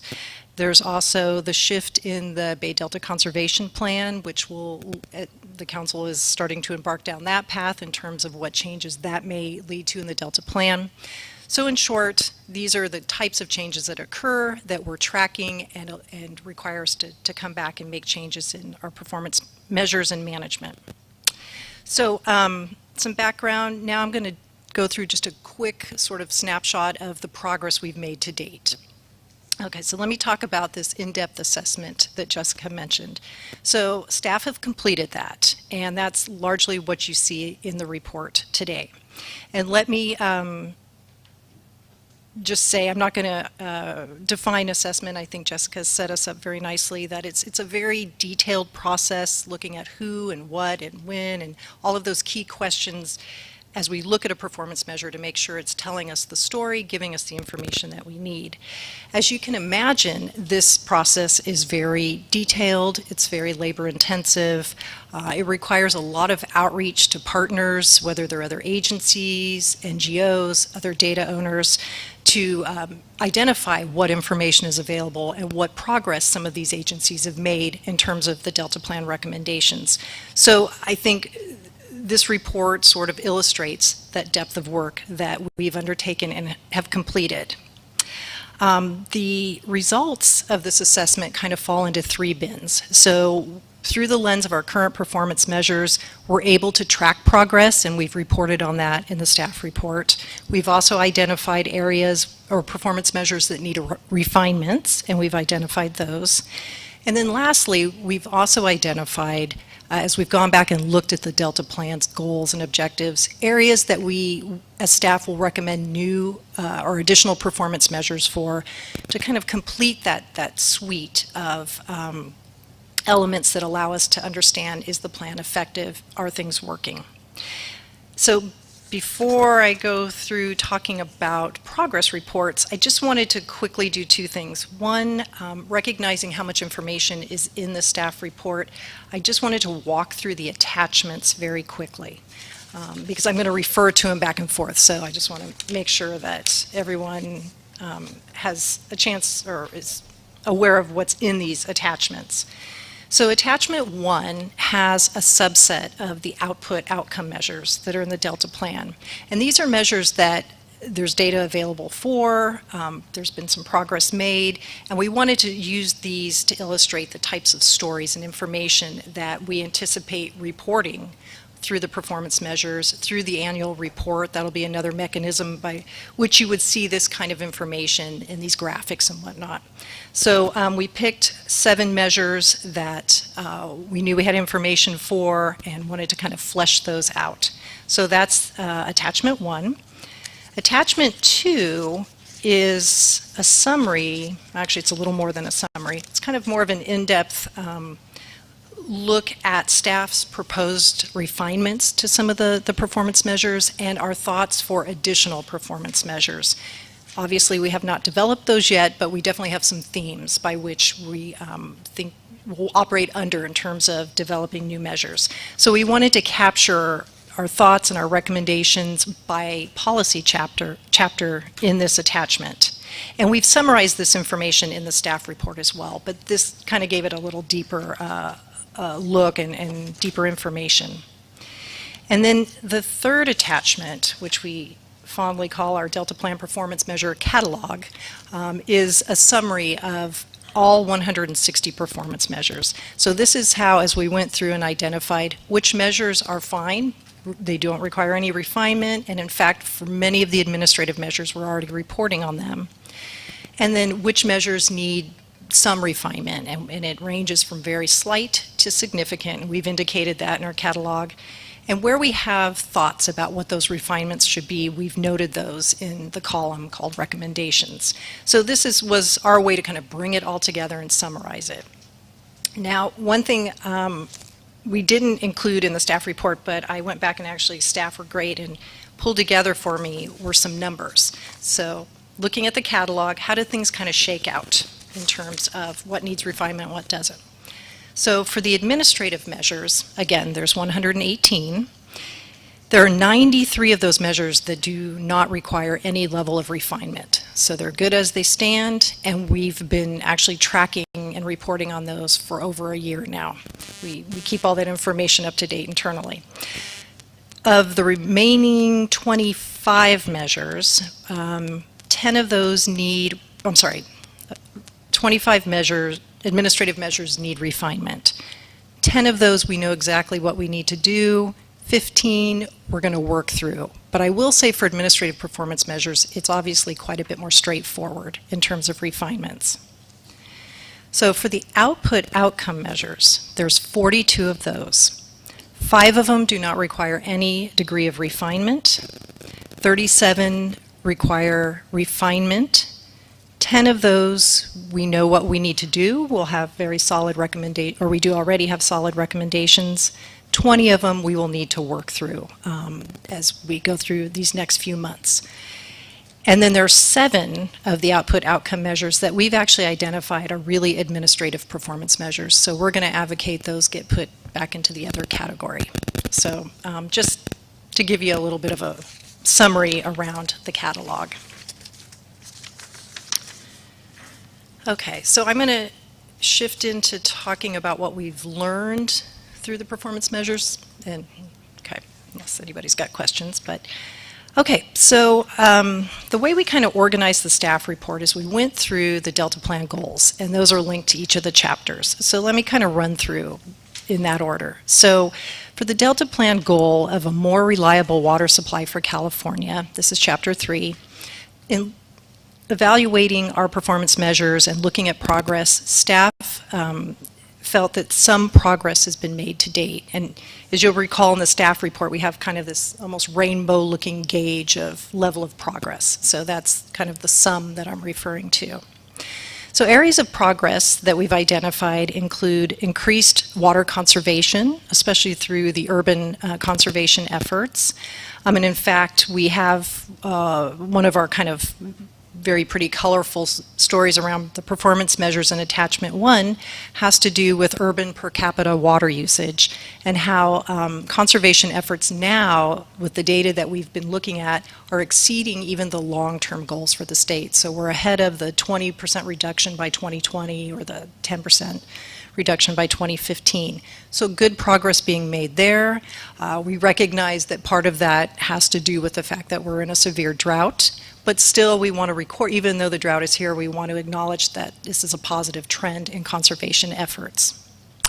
Another area in which we see progress under this goal is improved groundwater management, again through the passing of the Sustainable Groundwater Management Act, which regulates use and calls for additional management of groundwater resources.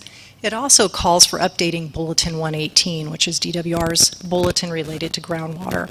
And I'll note that all of these actions are very much in line with 3 performance measures that we currently have in the Delta Plan. So for us, we're looking at this and seeing that progress is being made.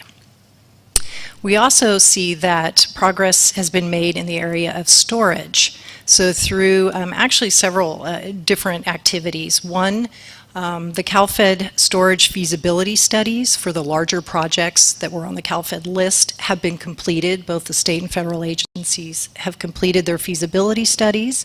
This was one of the performance measures we had in the plan.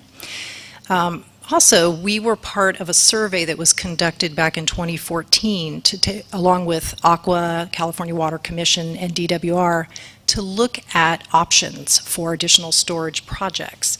So the survey was completed, and now with the passing of Proposition 1 and additional funding available for storage projects, plus the California Water Commission's role in developing grant guidelines and regulations, we anticipate that progress will continue in this area as well.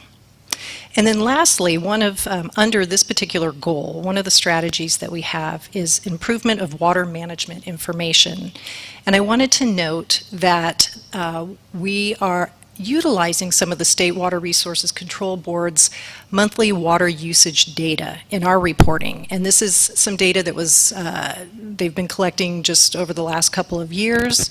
It's another source of data to help us look at urban per capita water usage.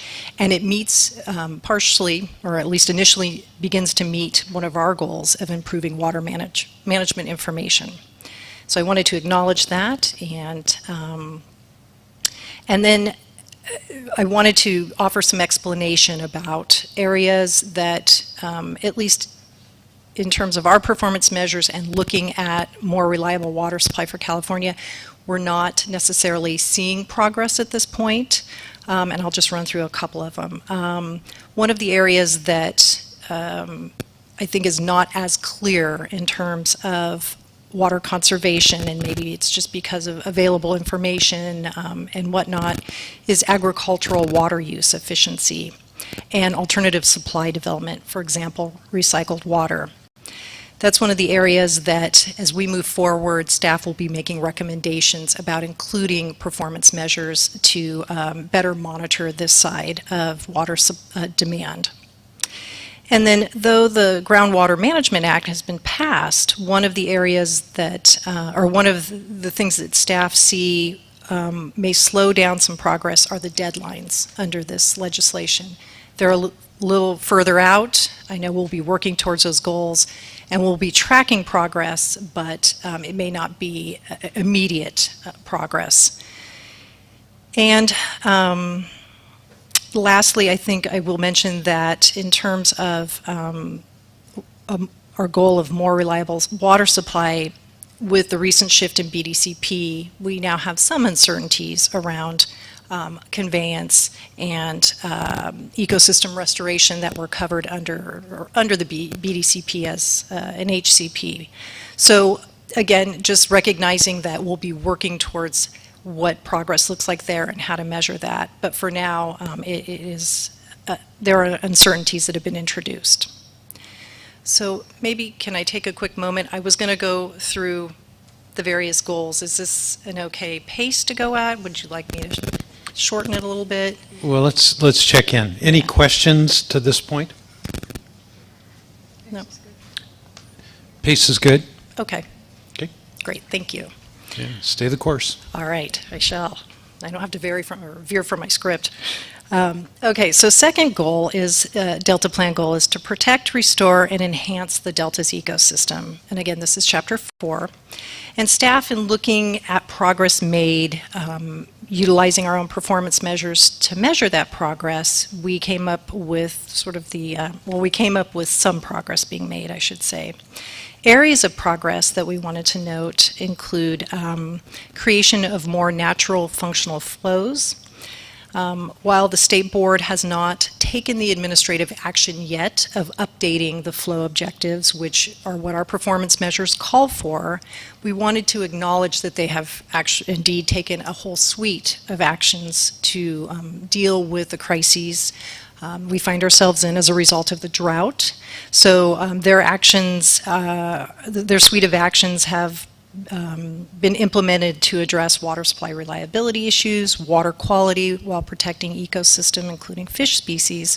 So there is activity there. It may not be completely where we're at with the performance measure, but we do see progress given the circumstances now. And we wanted to also report that our science program over the last few years has actually been working to support development of new flow objectives through various workshops and reviews that they've organized. So work has been done to date, and we'll continue to monitor that as we move forward.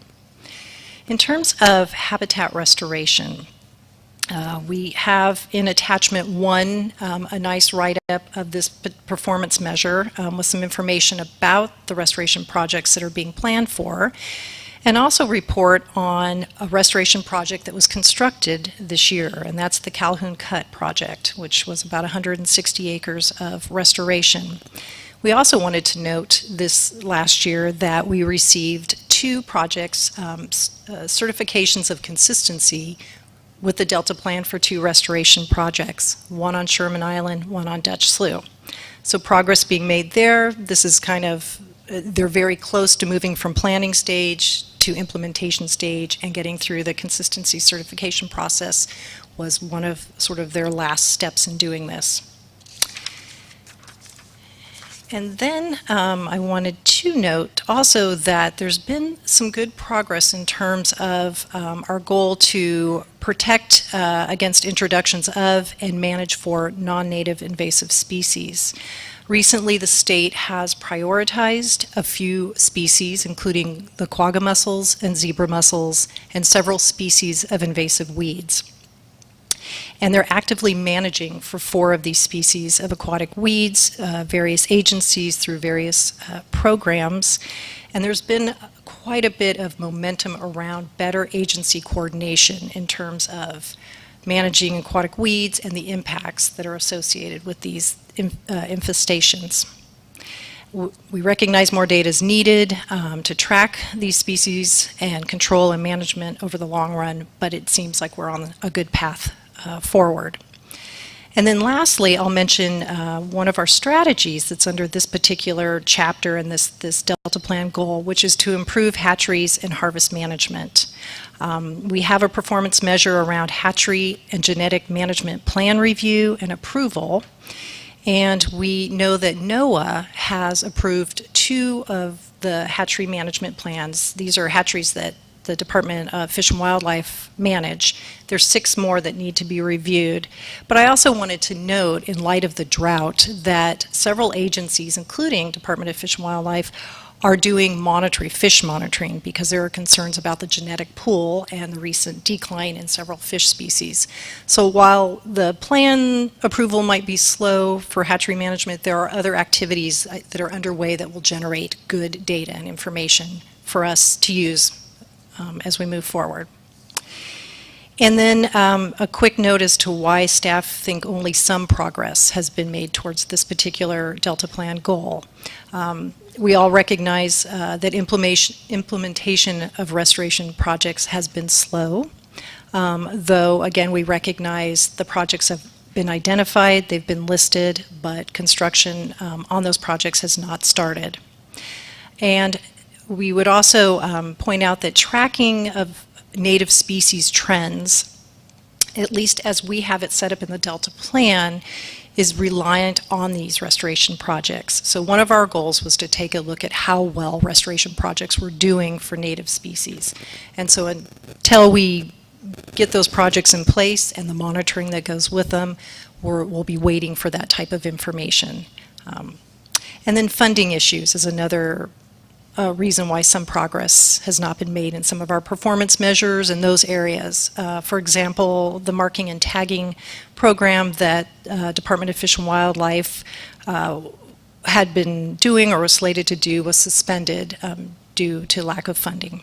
So, okay, with that, I'll move on to the next goal, which is to protect and enhance Delta as an evolving place. In this case, staff felt that good progress was being made and that there's a whole host of activities and actions that are moving forward under this goal.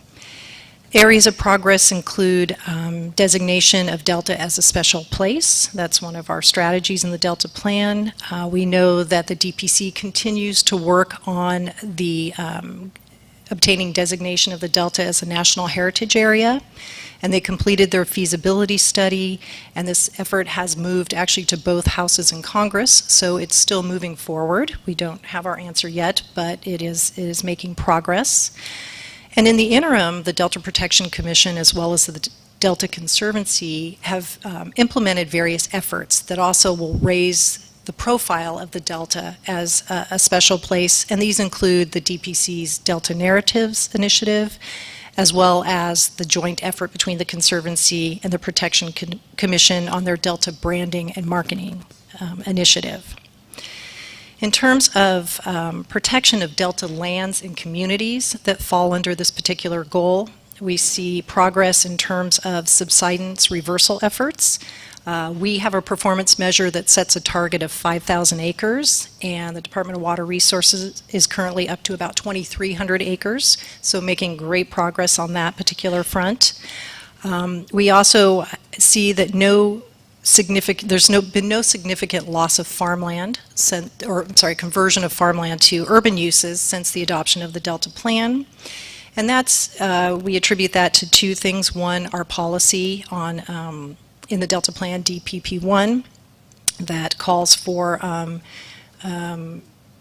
conversion of, let me get this right, the development of ag land to urban uses will occur in areas that are already designated for urban development for cities and their spheres of influence. So far we haven't seen development outside of those boundaries. Another measure that we're looking at is the Department of Conservation's Farmland Mapping and Monitoring Program, in which they track loss of farmland.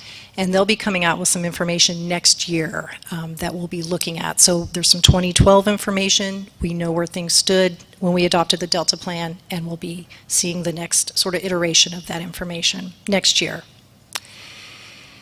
Let's see. Efforts to maintain Delta agriculture, I'll mention a couple here. Under agricultural sustainability and increases in agritourism efforts, we have been talking with some of the counties and some of the county staff and want to recognize that efforts such as general plan updates in which agricultural sustainability is going to be more aligned and advocated for are occurring in Solano, Yolo, and Sacramento County. So wanted to offer that as an example of where agricultural sustainability is being advocated for and progress is being made to achieve that. And then again, through the Delta Branding and Marketing Initiative, there's a call for an increase in agritourism and efforts to try and bring that increase about. And then lastly, this is a long one. We have a lot of things in this particular chapter, but one I wanted to mention is recreation. So several of our performance measures encourage recreation and tourism and opportunities for those in the Delta. And one of the areas that we wanted to highlight is that several restoration projects that are moving forward, including areas such as McCormick-Williamson Tract and the Dutch Slough Project, actually have opportunities for recreation built into the project and the plan. And so we wanted to recognize that this is progress moving forward in this area as well. Okay, I'm going to move to water quality. and this is Chapter 6 of the Delta Plan. Again, staff, in taking a look at the world through our performance measures and how well we're moving forward, thought that some progress was being made to date. We wanted to acknowledge areas of progress include more focus on urban stormwater runoff, treated wastewater, and managed wetlands drainage, and what types of impacts those might be having on the Delta. So there's some increased interest in monitoring around those. And then we also wanted to recognize that we have a performance measure around harmful algal blooms. So these are species like microcystis that have become very prevalent in the Delta over the last few years. And there are programs such as the Delta and the Bay regional monitoring programs that are increasing their efforts to look at harmful algal blooms, looking at indicators, looking at how to monitor, and looking how to control for these types of issues. And in fact, this is a statewide effort at this point. And we wanted to note as progress towards one of our performance measures that harmful algal blooms are now part of the Delta Nutrient Research Plan. Also under water quality, we have a strategy that calls for protecting beneficial uses by managing salinity. We have a nice write-up with some results of salinity tracking in our attachment 1.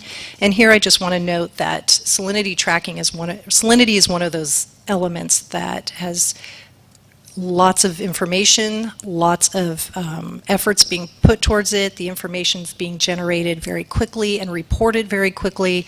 One of those sort of very success stories, probably by necessity, but it's allowed us to really kind of quickly and efficiently take a look at the trends and provide some information in the staff report on that. And then I wanted to talk a little bit about improvement for drinking water quality. And one of our performance measures that we're seeing some progress around is the North Bay Aqueduct and their alternative intake project. This is a project that's been around for quite some time, and we put it in the Delta Plan and recommended that it move forward.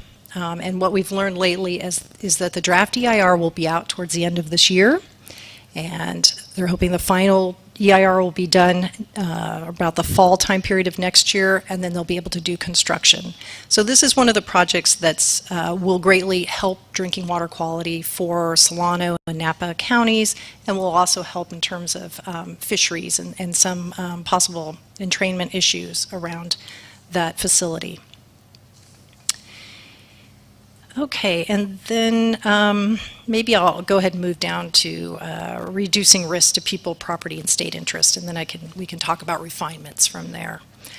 So again, in looking at this particular topic area, staff felt that good progress is being made. Again, a whole suite of activities are underway. Some that I wanted to mention, first one has to do with improving emergency preparedness and response. Our team has recently spent quite a bit of time with emergency response facilitators and staff to get a sense of where we are with implementing recommendations of the Delta Multi-Hazard Coordination Task Force. And we've learned that the recommendations are being implemented. There's some that are done, some that are almost done, and some that are in the planning stage. One of the things that the groups we've been talking to have asked for is, possibly our help in highlighting their efforts and providing venues where they might talk about the progress that they've made to date. Under this particular goal, we also have a strategy of prioritizing flood management and investment. That's the topic of the next agenda item, and I would say that progress for the performance measure linked to this is largely right now coming through the Council's Delta Levy investment strategy work as we move towards prioritizing state investments in Delta's levies, but also through the Council's work in developing principles around the larger flood management strategy.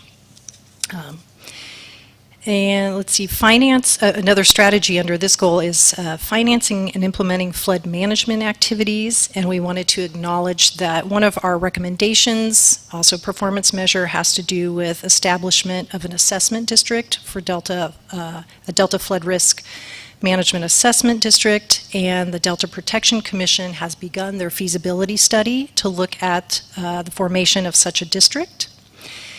And then lastly, one of the strategies that's also under this goal is further integration of delta levees and ecosystem function. And we wanted to note that one of the performance measures we have in the Delta Plan is about developing criteria for setback levees. And quite recently, the Central Valley Flood Protection Conservation Strategy has been released for public comment, and our staff are talking to the DWR staff and the flood board staff about the setback levee information that's in the conservation strategy and how that might be integrated and move forward to help us meet our performance measure and this particular goal. So I wanted to acknowledge that we think there might be a path forward there with that document out now for review. Okay, so. Want to take a break before you begin next steps? Absolutely. Peter, did you have a comment up to this point? That's okay, you don't have to if you... Later, okay. Council members, questions of Cindy thus far? I have a question. Susan? Yes.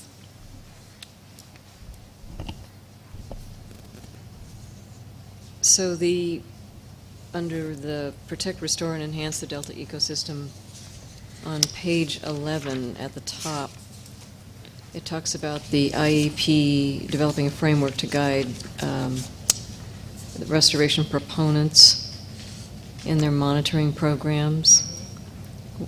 What is the timeline on that? And is this the framework that Dr. Goodwin referred to earlier in his science report? You know, I'm aware they're making progress. I don't know the target date. I could probably turn around and find out for you very quickly. And I'm sorry, Dr. Goodman, I wasn't sure if that was the same monitoring framework you were referring to. Microphone. Oh, sorry, I'm not.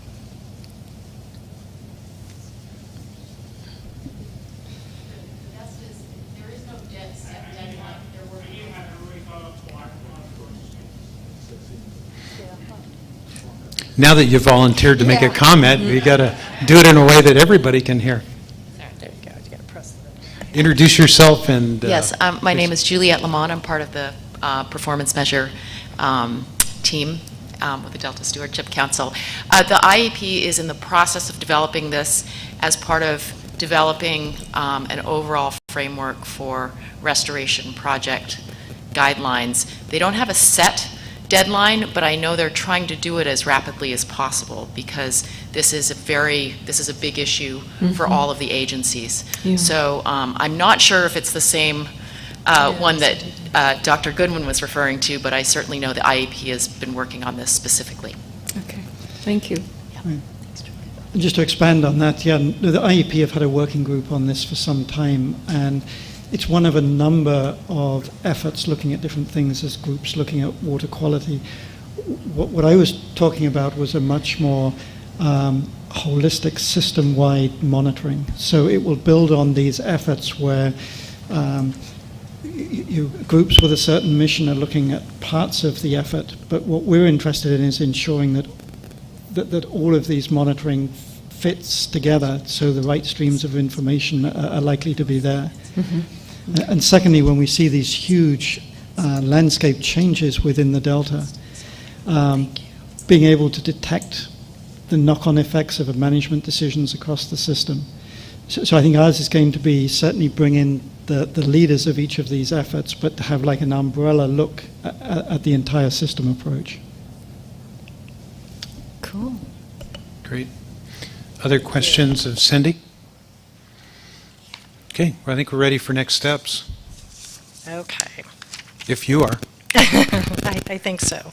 So let me talk about the refinements that staff have identified need to happen for some of the performance measures. And again, we're really going to focus on output and outcome measures as we move forward because these are the ones that require a lot of more data and information, and they're a little more holistic, often in what they measure. So there were three, when we assessed all of the performance measures, we came up with three categories that explain why we think refinements are necessary. And the first category is that some of our measures really only require slight revisions or refinements, but data is available now, and we can begin reporting on those. And some examples of those are in attachment 1, so the urban per capita water use as well as acres restored. And we'll have some thoughts and offer those in the coming months as to how to refine those types of performance measures. For example, with the urban per capita water use, we've identified there are additional sources of data, not just the urban water management plans. So we'll want to advocate refining that performance measure to allow us to use a broader suite of information to report more frequently and keep track of the trends at a more frequent pace and interval. So also another example I'll offer under measures that need a little bit of revision but there's information available is the levies below HMP. So this is a performance measure we have in Chapter 7, and what we're trying to measure or work towards here is reducing acreage in the Delta and the number of RDs that have levees that are below HMP. But recently, or it's maybe not so recently now, the Memorandum of Understanding between FEMA and the California Office of Environmental Services was terminated. I think it was back towards the end of 2012. No new MOU has been developed. So the HMP standard right now is really not the appropriate standard to work towards. But what staff will recommend is the work being generated out of the Delta Levy Investment Strategy will identify some appropriate levels of flood protection. Will look at some of the other standards, and this might be a refinement we make to this particular performance measure. So the second category that performance measures kind of fell under that require refinement are those where data is not yet available. But there may be baseline reporting that we could do if we revise the performance measure. And one example of that is measuring the use of increase in stormwater use. We know that data on stormwater use will be available in the 2015 urban water management plans, which will actually be coming out in July of 2016. Those will set the baseline for stormwater usage. But what we would envision is possibly refining, again, that type of performance measure where we might look to different data sources to get more frequent updates on use of stormwater. I'll also note in here, and I've mentioned earlier the work that the Department of Conservation is doing. We have a performance measure around no loss of farmland. We don't quite have the most recent data yet, but it's forthcoming, and we'll look to actually refine that performance measure a little bit to be a little bit more in line with the Delta Plan policy DPP1. It's kind of a language adjustment in that particular performance measure. And then lastly, we have performance measures where we've identified significant revisions are needed to either better align the performance measure with tracking Delta Plan progress or with the available information and data that we have. It might be the same end goal, but we might have identified a different way to measure the progress. And an example of that would be some of our performance measures around reducing reliance on the Delta. Some of the measures are tied very closely with WRP1, reduce reliance policy in the Delta Plan, or tied to the number of covered actions that get filed for projects that fall under this particular policy. What we would envision doing is maybe keeping it aligned with WRP1, but also tracking projects that are perhaps not covered actions so we could get the full suite of information about what's going on in terms of reduced reliance. And also with some of those performance measures, we need to work more on developing different metrics and defining some of the terminology. So that's, in a broad sweep, why we think some of the performance measures need refinements, whether it's different data, a lack of data, or just a reworking of the performance measure to better match the Delta Plan's goals.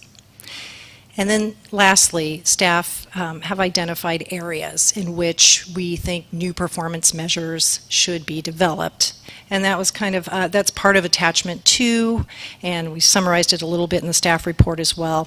And we've gone through for each of the Delta Plan goals and kind of listed areas in which we think new performance measures are warranted, and we'll need to develop those. And some examples would be, for example, under water supply reliability, we'd look to develop some performance measures that track implementation of the groundwater legislation and maybe some of the groundwater related activities that are going on now.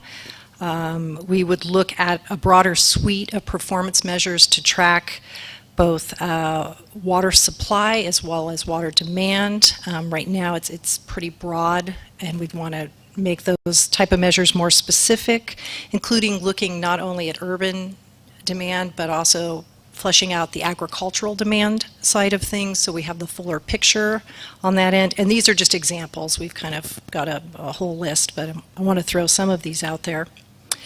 We'd also suggest better defining some of the performance measures that are linked to reliability, and we're thinking in terms of better defining what we mean by reliability in the performance measure itself. It might be a water supply type metric, but it might also be an infrastructure metric. So just as an example of definitional changes and specificity we want to build into the performance measures.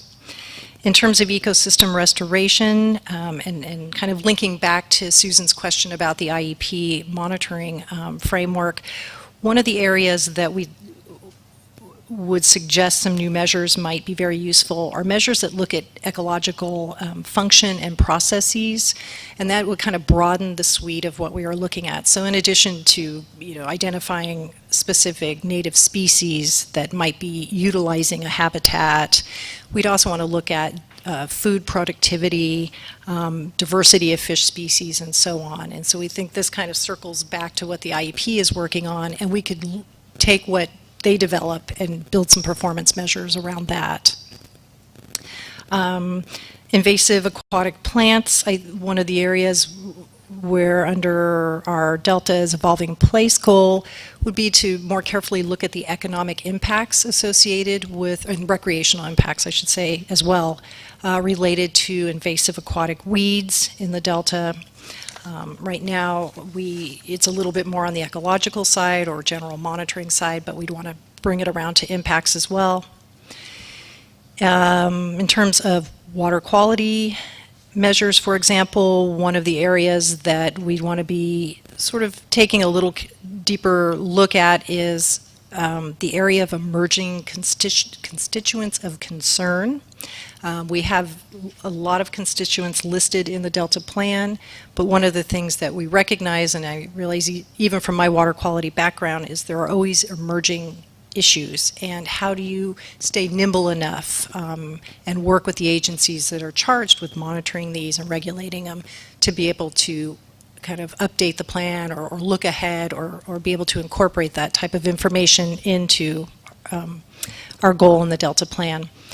And then lastly, under risk reduction, a couple of areas we're thinking that new performance measures might be warranted are, of course, as we wrap up the Delta Levy investment strategy and we may generate new recommendations from that or change the current regulatory policy in the Delta Plan, some performance measures might need to be adjusted as a result of that. We're also looking at disaster recovery programs. We recognize the federal government is not necessarily a big player right now in the Delta region. We have some performance measures in the Delta Plan around looking at the FEMA recovery program, but I think we want to broaden that out a little bit to fully understand the impacts of federal government participation or not. And then we also would suggest some performance measures in the risk reduction topic area around promoting multi-beneficial projects, so integrating levees and flood management with habitat and some of the other objectives. So those are refinements, thoughts for new performance measures, and next steps. And I will wrap it up after that. Any questions at this point? Susan?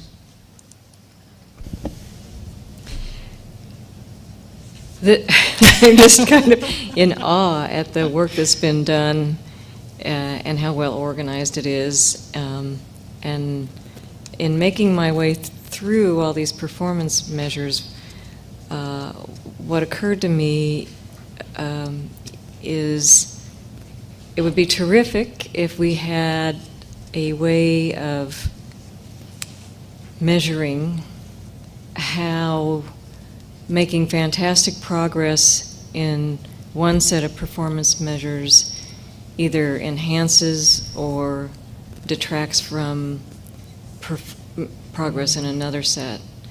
And what I'm looking for is the synergies. So, for example, in multiple benefit flood management projects that also enhance the ecosystem and perhaps even improve water quality, we're getting good performance in several categories. Right. And not that I want to make your life even more complicated, but somehow to see that the trade-offs and the synergies would be great. Okay, I will go back with my team and we'll talk about ways in which we might be able to kind of highlight that or illustrate it in the work that we're doing. So, and perhaps even come back to you with some, if you have some additional thoughts for specific areas, you might want to see some linkage. So, good. Thank you. Anyone else? All right, Cindy. Continue. Oh, Peter. Yeah, I'd just like to echo the Council Member Tatayan's comment. This is an incredibly difficult thing to do, and Congress is requiring these sort of assessment criteria on many, many different large science, large ecosystem restoration. And if there was a perfect way of doing it, it would be out there. But this is just an immensely complex thing to do. It's easy to count things out there and track them over time, but being able to link actions to progress as well is extremely important. And I think the amount of effort that's gone into thinking this through is quite remarkable. So I think in the few months that you've been at this is a tremendous step forward. And it's going to be very interesting to see, how it adjusts when we start seeing the data streams and the results from it. So I just wanted to commend this. Has been a huge effort, and it's really quite unique to get into this very detailed effort where you can actually see some of the processes and other contributing factors that lead to the outcomes. Thank you for that, Thank Peter. you. Okay. Okay, should I just mention the true next steps? Yes. I know I kind of Yes. didn't follow the staff report exactly, but just so where we'll go from here. So this was the way we're thinking about the first really big stage of this effort, getting through this assessment and kind of figuring out where we're at right now. And what we'll do in the coming months is the next big phase of this, which is to work through those refinements that we talked about for the performance measures, again focusing on output and outcome measures, and then beginning to develop those additional performance measures. What we'll be working with our staff, our experts, we'll also be looking to other efforts to leverage information they may have, to leverage performance measures they may be using that make sense for the Delta plan as we move, to meet the goals or track progress on the goals. Some of the examples of other efforts we'll be looking to just to give you a sense of that, is some of the work the Water Quality Monitoring Council and their work groups are doing, especially as they move towards developing the State of the Estuary report. We'll be looking at plans such as the current salmon recovery plans, Department of Fish and Wildlife's ecosystem restoration plan that's been updated. We'll even look to the BDCP and their performance measures. Apparently they have many pages of those. So I think I wanted to just leave you with a sense that though we're looking at some new measures and refining some others, we have other areas we can look to. We've made fantastic relationships over the last couple of years with our partner agencies, so we have people we can go to and solicit their expertise or get information. We'll be developing a draft package that we bring back to the council that has the refinements staff are suggesting and the additional measures. And ahead of doing that, we anticipate having a draft of that package that we might put out for public comment so that we can solicit that type of feedback, incorporate accordingly, but also summarize that and bring it to you as you're getting ready, hopefully to take some action. Our ultimate goal is to bring you a package that you can review, deliberate on, and eventually approve as a Delta Plan amendment. And we will be working very furiously to pull all that together with our wonderful team we have and whoever else we can rope in. So also we will bring in science. I want to mention that too. We'll be soliciting the help of those fine folks to provide us with some foundation around especially the new measures. So, Thank you, Cindy. Mary?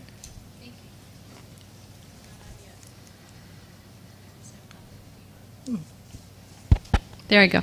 Thank you, Mr. Chairman.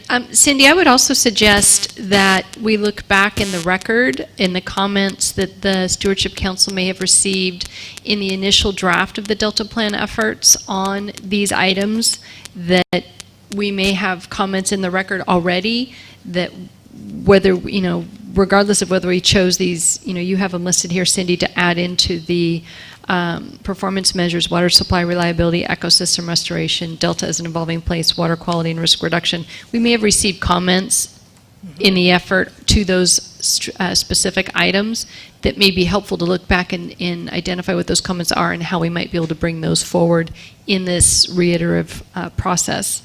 I know in particular Contra Costa Water District, which is an independent special district in Contra Costa County, had comments on water quality, and I'm not sure how they played out in the Delta Plan. I'm looking into that, but maybe a source of information and data that we already have that could be very helpful in moving this forward.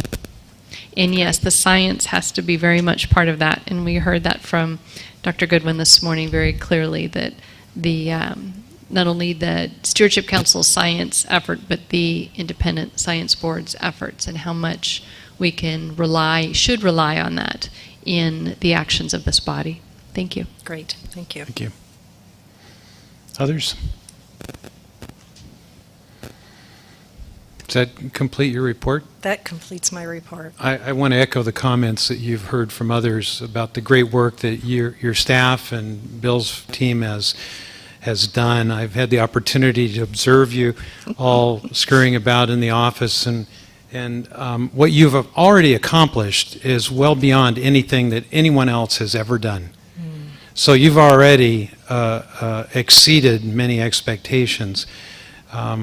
It's encouraging to know that you still have an appetite to do more, and I pledge that we will assume our responsibility when you deliver us a draft. I know that there's going to be some very important decisions to be made based on the recommendations that you provide us. I'm picturing a workshop type setting to give it the due attention that it would require. But mainly, I just want to say thank you to you and congratulate you for the work that has been accomplished thus far. This is a critical part of implementing and maintaining the momentum to implement the Delta Plan. So, great work thus far. Thank you. Yes, thank you. Okay, any public comment on file item 11? Nope. All right, that concludes file item 11. On to file item 12, Delta Flood Management Investment Strategy. And Dan Ray, you are staffing this report.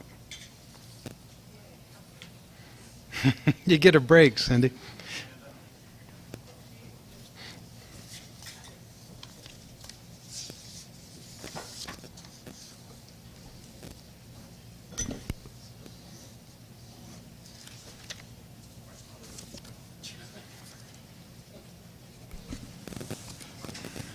Thank you, Mr. Chairman.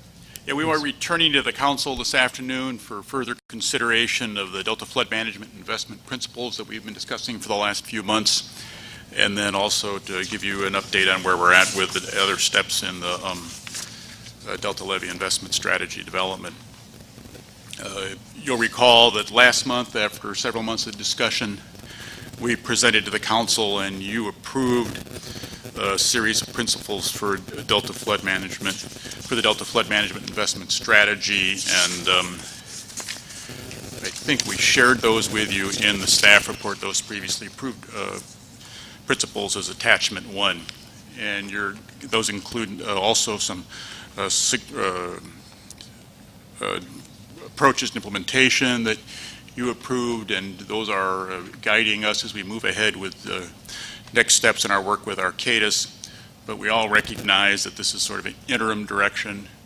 We'll be looking forward to the additional work we can do with our consulting team and with stakeholders, and I'm sure there'll be some adjustments that'll be made as we bring the plan forward to you for actual incorporation of the Delta plan in the months ahead. You also deferred action on one of the principles that dealt with the burden of proof that was to be borne by the property owners of the levies that were seeking state funds. And that principle would have required that the owners of levies that were seeking state funds demonstrate that those improvements that they were seeking funding for either protected many lives and much property, or otherwise further the co-equal goals. And at the time, there was a discussion of, well, what did many mean? And were there ways to provide a more broader direction without having to provide detailed definitions? There are also concerns expressed by some stakeholders that, well, it wasn't really the property owners that sought their state's assistance, it was reclamation districts, so we need to be a little more careful about our language. So we've brought to you, and that's described on page 2 of the staff report. On page 2, you'll find about a third of the way down in italics the previous language, and then at the very bottom of page 2 in italics the revised language for that principle. And this language would require that the reclamation districts that are seeking state funds for non-project levies have the burden to prove that their contribution to the protection of people or property and the achievement of the co-equal goals. So I think through just wordsmithing the recommendation, we've been able to avoid references to many or other descriptions of the magnitude of the projects. In many ways, this is consistent with most of the ways that state funds are awarded for levies now. Urban levy funds that are sought through the Department of Water Resources, those agencies seeking those funds have to demonstrate how many lives and property are going to be protected and what other goals will be served. And with the special projects program that the Delta Levies program of DWR manages, they also have work with reclamation districts, so they clearly understand how those special projects provide particular benefits that relate to the lives and property or for state interests. This would require a little bit of change in the subventions program, which right now, particularly for routine maintenance rather than major rehabilitation, folks are reimbursed as just a share of their expenses, is my understanding, without scrutiny of the extent to which they further particular state interests. And so that would be an additional adjustment that would need to be made.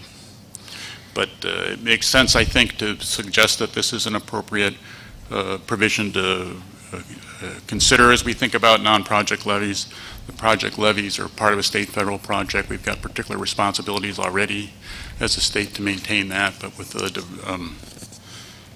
the non-project levies, those are, as the Reform Act points out, the state's decision to fund those levies is entirely discretionary. And so it's not unreasonable that you would suggest there should be some demonstration of the benefits that are provided. This is an action item. Yeah, You've heard the recommendation from staff in response to comments from the council last month. Comments, Mary? Thank you. Gentleman back in the corner. Thank you, Mr. Chairman. I do appreciate the language change. It's not nearly as subjective, and I certainly appreciate Judge Dameral's support in having staff continue to work with this.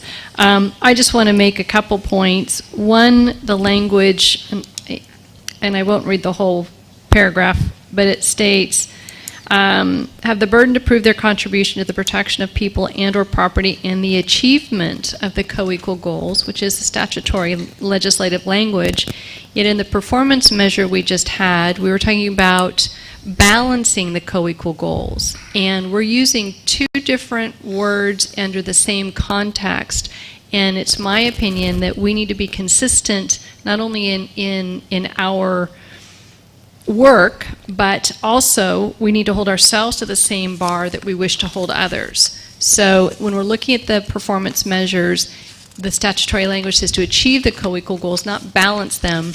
And I would suggest that we consider the achievement in the language under performance measures, and I apologize, Mr. Chairman, we're beyond that now.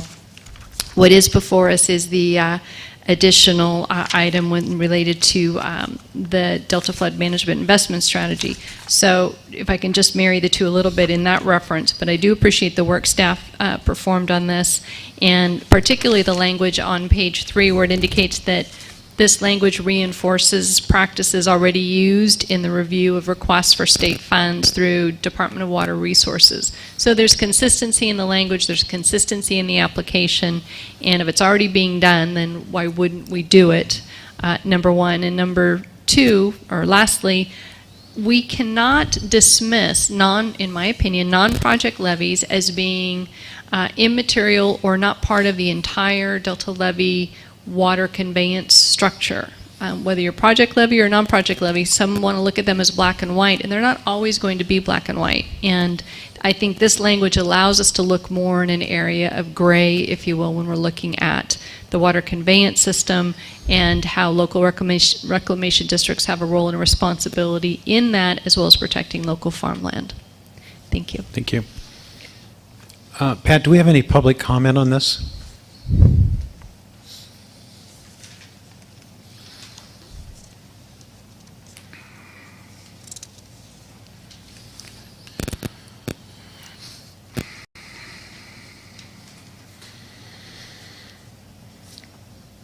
Okay, we have first Maureen Martin with the Contra Costa Water District.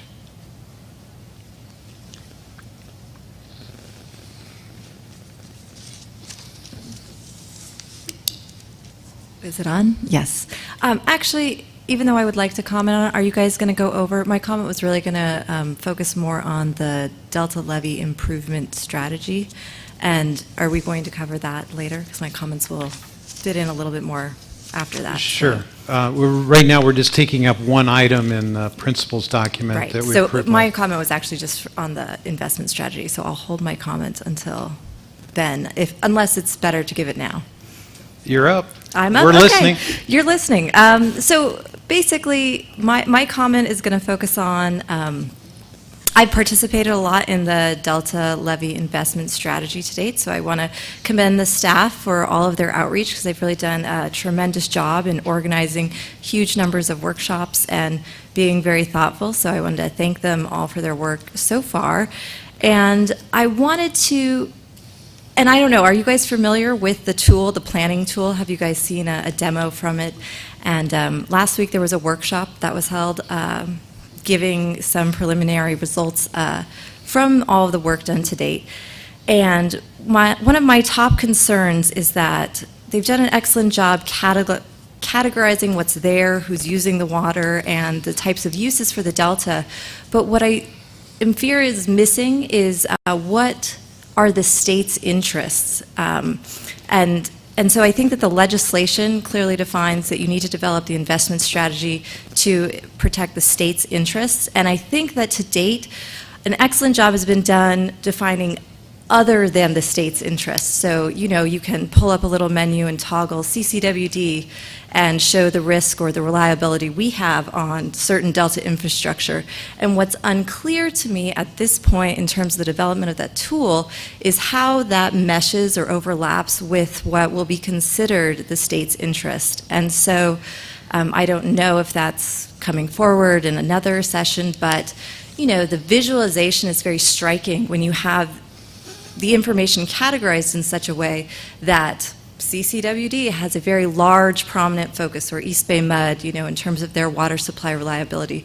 But it's not possible to use the tool yet to understand how the state's responsibility or the state's interests are represented. And so even though, so my fear, and just this is kind of the nature of the tool, the visual nature of the tool, is that the way you have it categorized will be packaged off, and I see it ended up as like a line item on a bill, like CCWD has been identified in terms of the category of funding and being a beneficiary. And so I also urge some caution in terms of the way that the categories are presented and the user flexibility. And so, of course, I'm not trying to deny that CCWD is not a beneficiary of the Delta and the system, but just in terms of how that information then proceeds down the line in terms of being integrated into the cost-sharing allocation.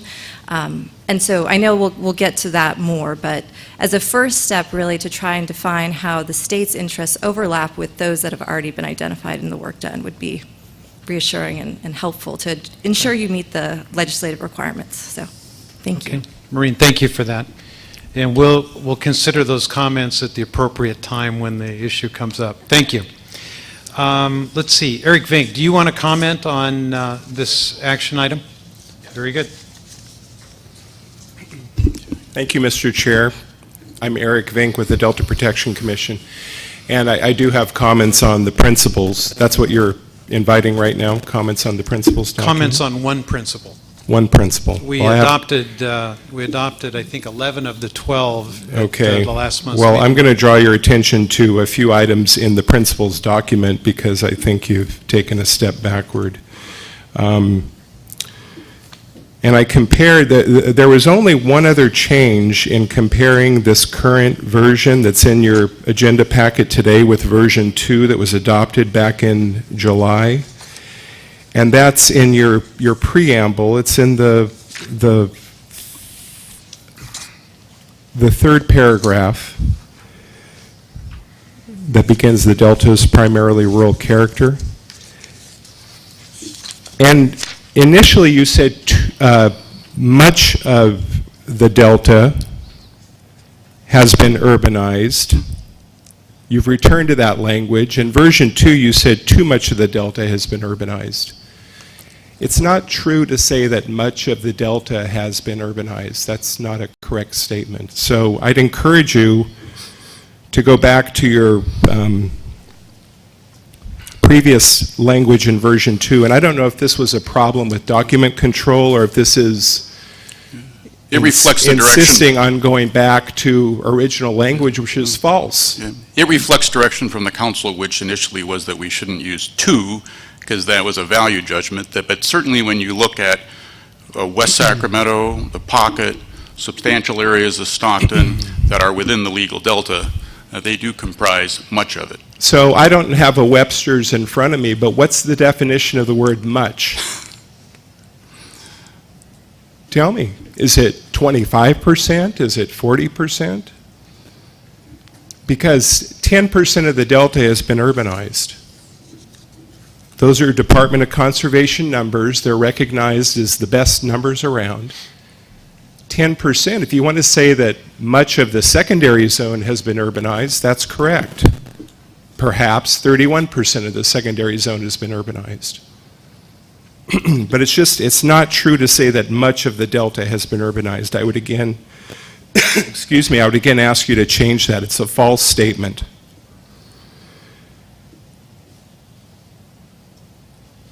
The principles. Well, and could I? Yeah. Eric, what language would you suggest? Because you don't want to do the opposite, do you? Make a reference. You don't want to say that an insignificant part of the Delta has been urbanized. Make a reference to the secondary zone. There's 1% of the primaries, 1% of the Delta, 1% of the primary zone has been urbanized in the Delta. That's not much of the Delta. I mean, if your concern is with the secondary zone, then be specific about the secondary zone. And I apologize if I'm getting a little heated here, but this was the same point I raised with you all back in version 1. And it's just this language keeps persisting, and people want to take faith in these documents, and it's perpetuating incorrect information. Eric, 10% of the delta is much of the delta? Eric, I think that you're pointing out that the primary zone of the delta has been protected from urbanization is true, and perhaps worth noting in a sentence, and maybe that sentence belongs here. If in a document you drop in a reference to secondary and primary zone without explaining it, I think it's more confusing than not. So if you want to point out that it just takes more words to say, but the fact is we went from an estuary that was defined in law in the late 50s, the legal boundaries of the delta, and in recent times there has been a substantial amount of urbanization of the estuary, obviously around the edges, but very important, not to be diminished as insignificant. So it's been substantial. Having said that, it is true that from 1992 on, that which forms the core geographically of the delta, but arguably not more significant than that which has been urbanized, has been protected from urbanization. If this narrative is important enough to try and figure out a paragraph to do that, I'm open to that, Mr. Chairman, and I'd ask Eric to perhaps offer some words about it. But I wouldn't want to do it so briefly that the end result is that some little bit of the delta has been urbanized and the rest is protected. That would, I think, misstate it, particularly when it comes to the amount of money that it takes to do flood protection, where the big costs are certainly related to what's been urbanized. Well, my fear is that this is all being set up in a way to encourage disinvestment in levee protection in much of the delta. I'd be fine if it said too much of the periphery of the delta has been urbanized. I think that's a value judgment, but I think at least it's the within the realm of fact. The value judgment is that periphery means it's not very important. So, I mean, it's hard to wordsmith it here. It's an important issue to Eric and presumably to the commission. And I'd suggest you write a paragraph that says what you mean, but just marginalizing the urbanization of the delta, which sounds like your language, that's unacceptable. Exaggerating it is offensive to you. Well, I think it does a disservice to your document, and it does a disservice to your effort, because it's not factual. If I might, too, this is guidance for the next step in the plan. This is not planning. This is not language that's going to be included, that's moving without alteration into a final report. It's not set in stone. We got a lot of time to work on this. Our intention is not, in writing that sentence, to use it as an excuse to disinvest in the levees that protect the rural parts of the delta, which have many values that the council has acknowledged and we realize are important. So I think with this, we've got plenty of time to work on that language. Mary, would you like to weigh in before Eric is finished? Thank you, gentlemen. And I apologize, Eric, for interrupting, but to Patrick's point, and I apologize, I didn't go back and reread the whole document because I thought we covered this at the last meeting, and we found language that was acceptable, but apparently either it crept back in or I fell asleep at the wheel. We agreed to remove the word "to." To, but we still have "unfortunately," and then there's the "much" word. So I'm gonna throw out two suggestions, and maybe it's not worth the time to invest here, but I'll throw them out anyway. Number one, Eric, we did adopt this as an interim guide to give us some flexibility in the language, as Mr. Ray just stated, that it's a fluid process, but nonetheless, I think it's an important point you're picking up, and I appreciate the emotion. Currently, the sentence reads, unfortunately, much of the Delta has been urbanized, which contributes to the expensive challenge of flood protection. One suggestion is urbanization of the Delta contributes to the challenge and expense of flood protection. Another suggestion is there has been urbanization of the Delta, which contributes to the challenge and expense of flood protection. They pretty much say the same thing, you just don't have unfortunately, and you just don't have the word much. Staff will take that under consideration and work very closely with Mr. Vink to bring us something back at a later date. Thank you, Mr. Chairman. Thank you. Eric, please Or you continue. could just say that 10.6% of the Delta has been urbanized. Well, you'll have Which a would be chance. fact. You'll have a chance to work with staff and get Okay, it just fair right. enough. And related, and apologies, I know you want to move past this, but we think it's important. The footnote on page 2, I don't know what is intended by that. If the intention is to somehow imply that communities within the primary zone of the Delta are either urban or urbanizing, they're not even close to being urbanizing. They're certainly not urban. Walnut Grove's population is 1,500 plus people. I don't see that will or even can extend to 10,000 people at any time. So I don't know what the intention of that statement is. Maybe I could address that, because when this And- plan was and- first proposed, the principles were first proposed, and one of the principles you referred to the term initially, urban and urbanizing areas, of course, which in state law have special standards for protection. The request was that there be a definition of urban and urbanizing, and so we referred to the definition in law, and that was at the request of other folks who had testified. Okay. Okay. Eric, more? No, I think that covers it. Thank you, Mr. Chair. Okay, thank you. So we've heard public comment, none of which has addressed the matter before us. What is the council's pleasure on the staff recommendation to revise principle number 10?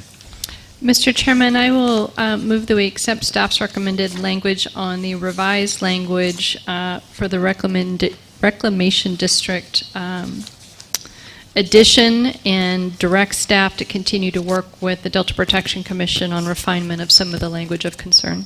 Okay, PIFO moves. We have a Johnston second. Any discussion? Ready for the vote? PIFO, aye. Fiorini, aye? Tatai and I.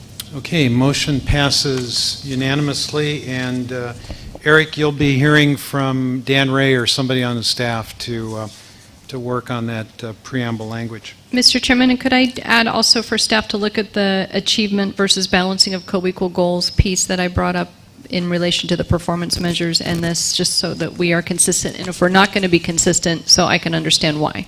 Okay. Thank you. That'll be on the list of to-dos when we get back to the office. Thank you.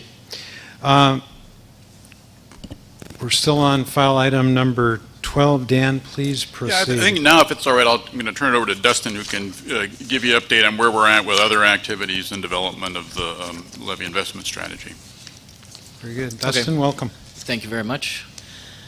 So as Dan mentioned, I'm going to give an update specific to the Delta Levees Investment Strategy project that you're all familiar with. We've been working on for several months now.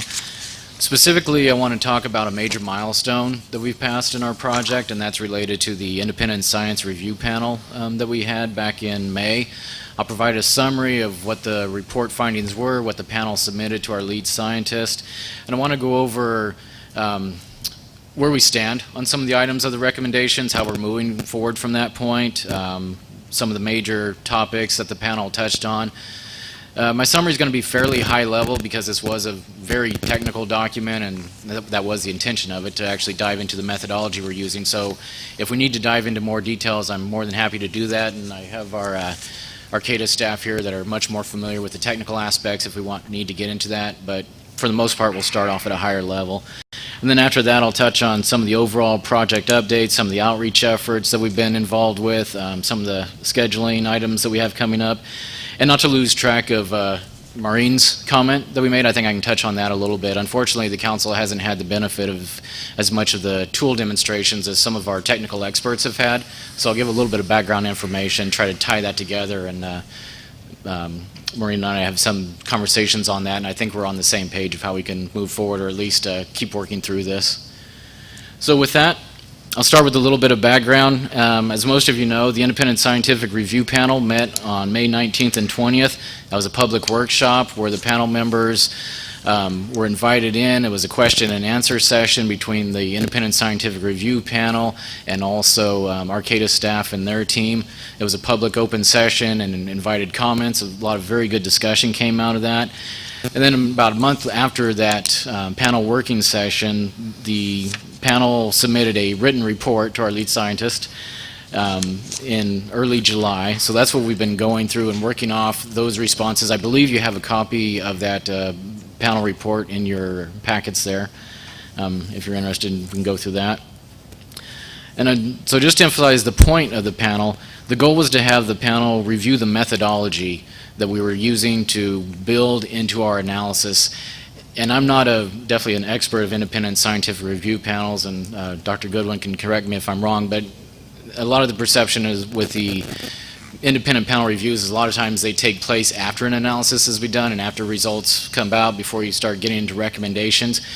Our goal was to actually have more of an early check on our methodology because this is a very new process that's being developed. This is somewhat cutting edge work that we're doing. There's been similar efforts with New Orleans, but as far as the Delta is concerned and local state interest, this is very new effort, and so we wanted to take the time to get a second opinion on our methodology because that is going to be the foundation of the analysis that we use to move forward, and that analysis in turn will lead to any strategy developments or potential policy recommendations that we have down the road.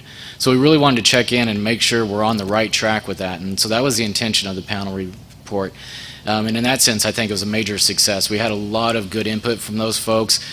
They didn't necessarily agree with everything we were doing. I'll touch on some of that in the summary, but as far as getting feedback and course corrections, I think we got the information from that panel that we wanted, so I think it was a great success. So just if I can touch on a little bit of the summary of what the panel gave to us, and some of this is in your staff report also. There were 7 kind of overarching topics that the panel identified, and these were related to definitions, data, uncertainty, aggregation and scale, risk methodology, metrics and indicators, and the 7th one was kind of an all-encompassing decision and planning tool. So you can see some of the topics that they've broke out within the staff report there. But just to touch on some of these a little bit, some of the issues that they brought up we felt were fairly straightforward, and Arcadis and the team actually started addressing some of these right after the May Council workshop. There were some items that we felt we were in agreement. We realized there was enough question around them that we could get into it and actually start making some revisions and actually make some model improvements right away. Some of those included the overall documentation of the methodology that was being used. There were some questions on whether or not the best available science was being used. Did we actually look at other methodology? Did we do any comparisons? Why are we choosing particular data sets? So a lot of that background information and supporting documentation has been worked on behind the scenes with the Arcadis and the team, and those will be documented as we move forward in a final report of how the methodology finally ends up. Another item that we were able to work with within the tool itself is being able to add more transparency to the decision support tool that we're working on. The panel has suggested that it really needs to be a transparent tool so folks can drill down into the analysis and the data that is being used. So we're adding a lot more supporting information to the tool, where some of the information's come from, and a lot more step processes through the tool. So once we actually release this to the public to actually use, we think it'll be a lot more transparent and user-friendly, and hopefully folks will be able to see how the logic flows through the tool, where the information came from, and what our justification was, and how we stepped through the process. There are some issues that were brought up by the independent panel that we're trying to look at, but we may not have the time or resources to actually resolve within the scope and budget of this particular project. One of the main items that has been brought up is the interaction among islands within the Delta, and specifically the panel members brought this up in terms of water supply reliability and how that can have national impacts or aggregated effects. Unfortunately, my understanding from working with our technical experts on the Arcadis team is that there's not an existing data set that actually quantifies those interactions of islands. We've had a lot of anecdotal testimony here at the council and also in our outreach efforts. A lot of folks have said the entire Delta is a connected system. If a piece of it fails, the entire system goes down. We've heard from some other folks that a breach in certain locations could actually alleviate pressure from high water further in the system. So there are different pros and cons that can happen with island failures, but unfortunately what we have so far is a lot of anecdotal notes and case studies, or I'm sorry, not case studies, but personal references, but we haven't been able to find any particular data set or documentation that can actually say, if an island fails, what is the chain reaction to a neighboring island? With that being said, though, our consultant experts are trying to do some type of sensitivity analysis, and this is more of a statistical type analysis than what I can intelligently explain, but it has to do with basically doing a Monte Carlo analysis and looking at several island breaches for both a 100-year event and a 500-year event, and trying to determine, and if I say this incorrectly, hopefully Larry can come up here and correct me if I'm wrong, but to try to determine if there's any information that shows if an island that is considered currently low risk by itself, when it's part of a larger group of islands, does it become more of a high risk island, and were we not able to capture that? So that's going on behind the scenes right now, that analysis, and again, it's just more of a statistical analysis. There's no direct relationships that we can currently use, but we think that'll at least give us a good idea of what we're dealing with. Some of the other items that were brought up that we probably won't be able to touch on, also due to data limitations and funding limitations and scope of work and timing. One of the big issues was relating seismic events to non-breach levee damages, and again, it's one of those items that we don't have a specific case study where we can say if there was a particular seismic event within the Delta, what level of non-breach damage would that cause? And when I say non-breach damage, I really mean levee sloughing and sinking. You know, there's been some relations, there's been some studies done, I believe it was 2011 with the earthquake in Japan, what's been happening there, but you really can't extrapolate those results to something within the Delta. So again, it has to do with available data in the particular region that we're working in. Some of the other items that were brought up by the panel were capturing the effects to the national indirect effects of water supply. Again, it's one of those items that unfortunately we can't dig into the details, and also quantifying and monetizing more indirect effects of levee breaches. And indirect effects would be, say, loss of labor or finances, people can't show up to their jobs, or unemployment is a result of levee breaches. Those are certain things that we can't capture within the data and time that we have right now. So those are some of the main items, but we're going through and working through what we can. We're reviewing the panel's recommendations, and we'll decide how best to address the ones we can. We're also working closely with DWR that we have an interagency agreement with. We need to be comfortable with our partner agencies on how we move forward with this, trying to reach agreement on the methodology, and if we can't reach agreement, at least understand the viewpoints of both agencies, what the logic is, what we may be missing, and what we can do within our limited project scope. So we hope to be working through that within the next couple of weeks. And I just want to mention, as part of the panel's report, that no formal response to the panel report is actually required of this effort, but the Arcadis team will be documenting the responses and the recommendations, so we do have a public record of what we addressed, why we addressed it, and anything that we weren't be able to work in, what the logic was for that. So that's really about as much detail as I want to go into that summary. If there's anything specific that you'd like to know about, otherwise I'll move on to overall project updates. Questions, Mary? I'm beginning to take this personally. As long as the electronic device is on, they're going to mute you until they're ready to speak. Is that what it is? Yes. No one gave me that. It's the interference that's created by the laptops or the Gentlemen, you have to tell iPads. me that. Give me the rules and I'll follow them. I didn't know that. My apologies. Dustin, what's the status of the delivery of the Arcadis report? Timing. I'm sorry, when you say the report, you mean the... when are we going to get this effort from Arcadis back before us? That the ISB the final is report coming, with yes. the final methodology? It probably won't be for a few more months. Yeah, we're hopeful that at the next council meeting, we can spend time with the council and Arcadis so you can see the tool and begin to explore with it.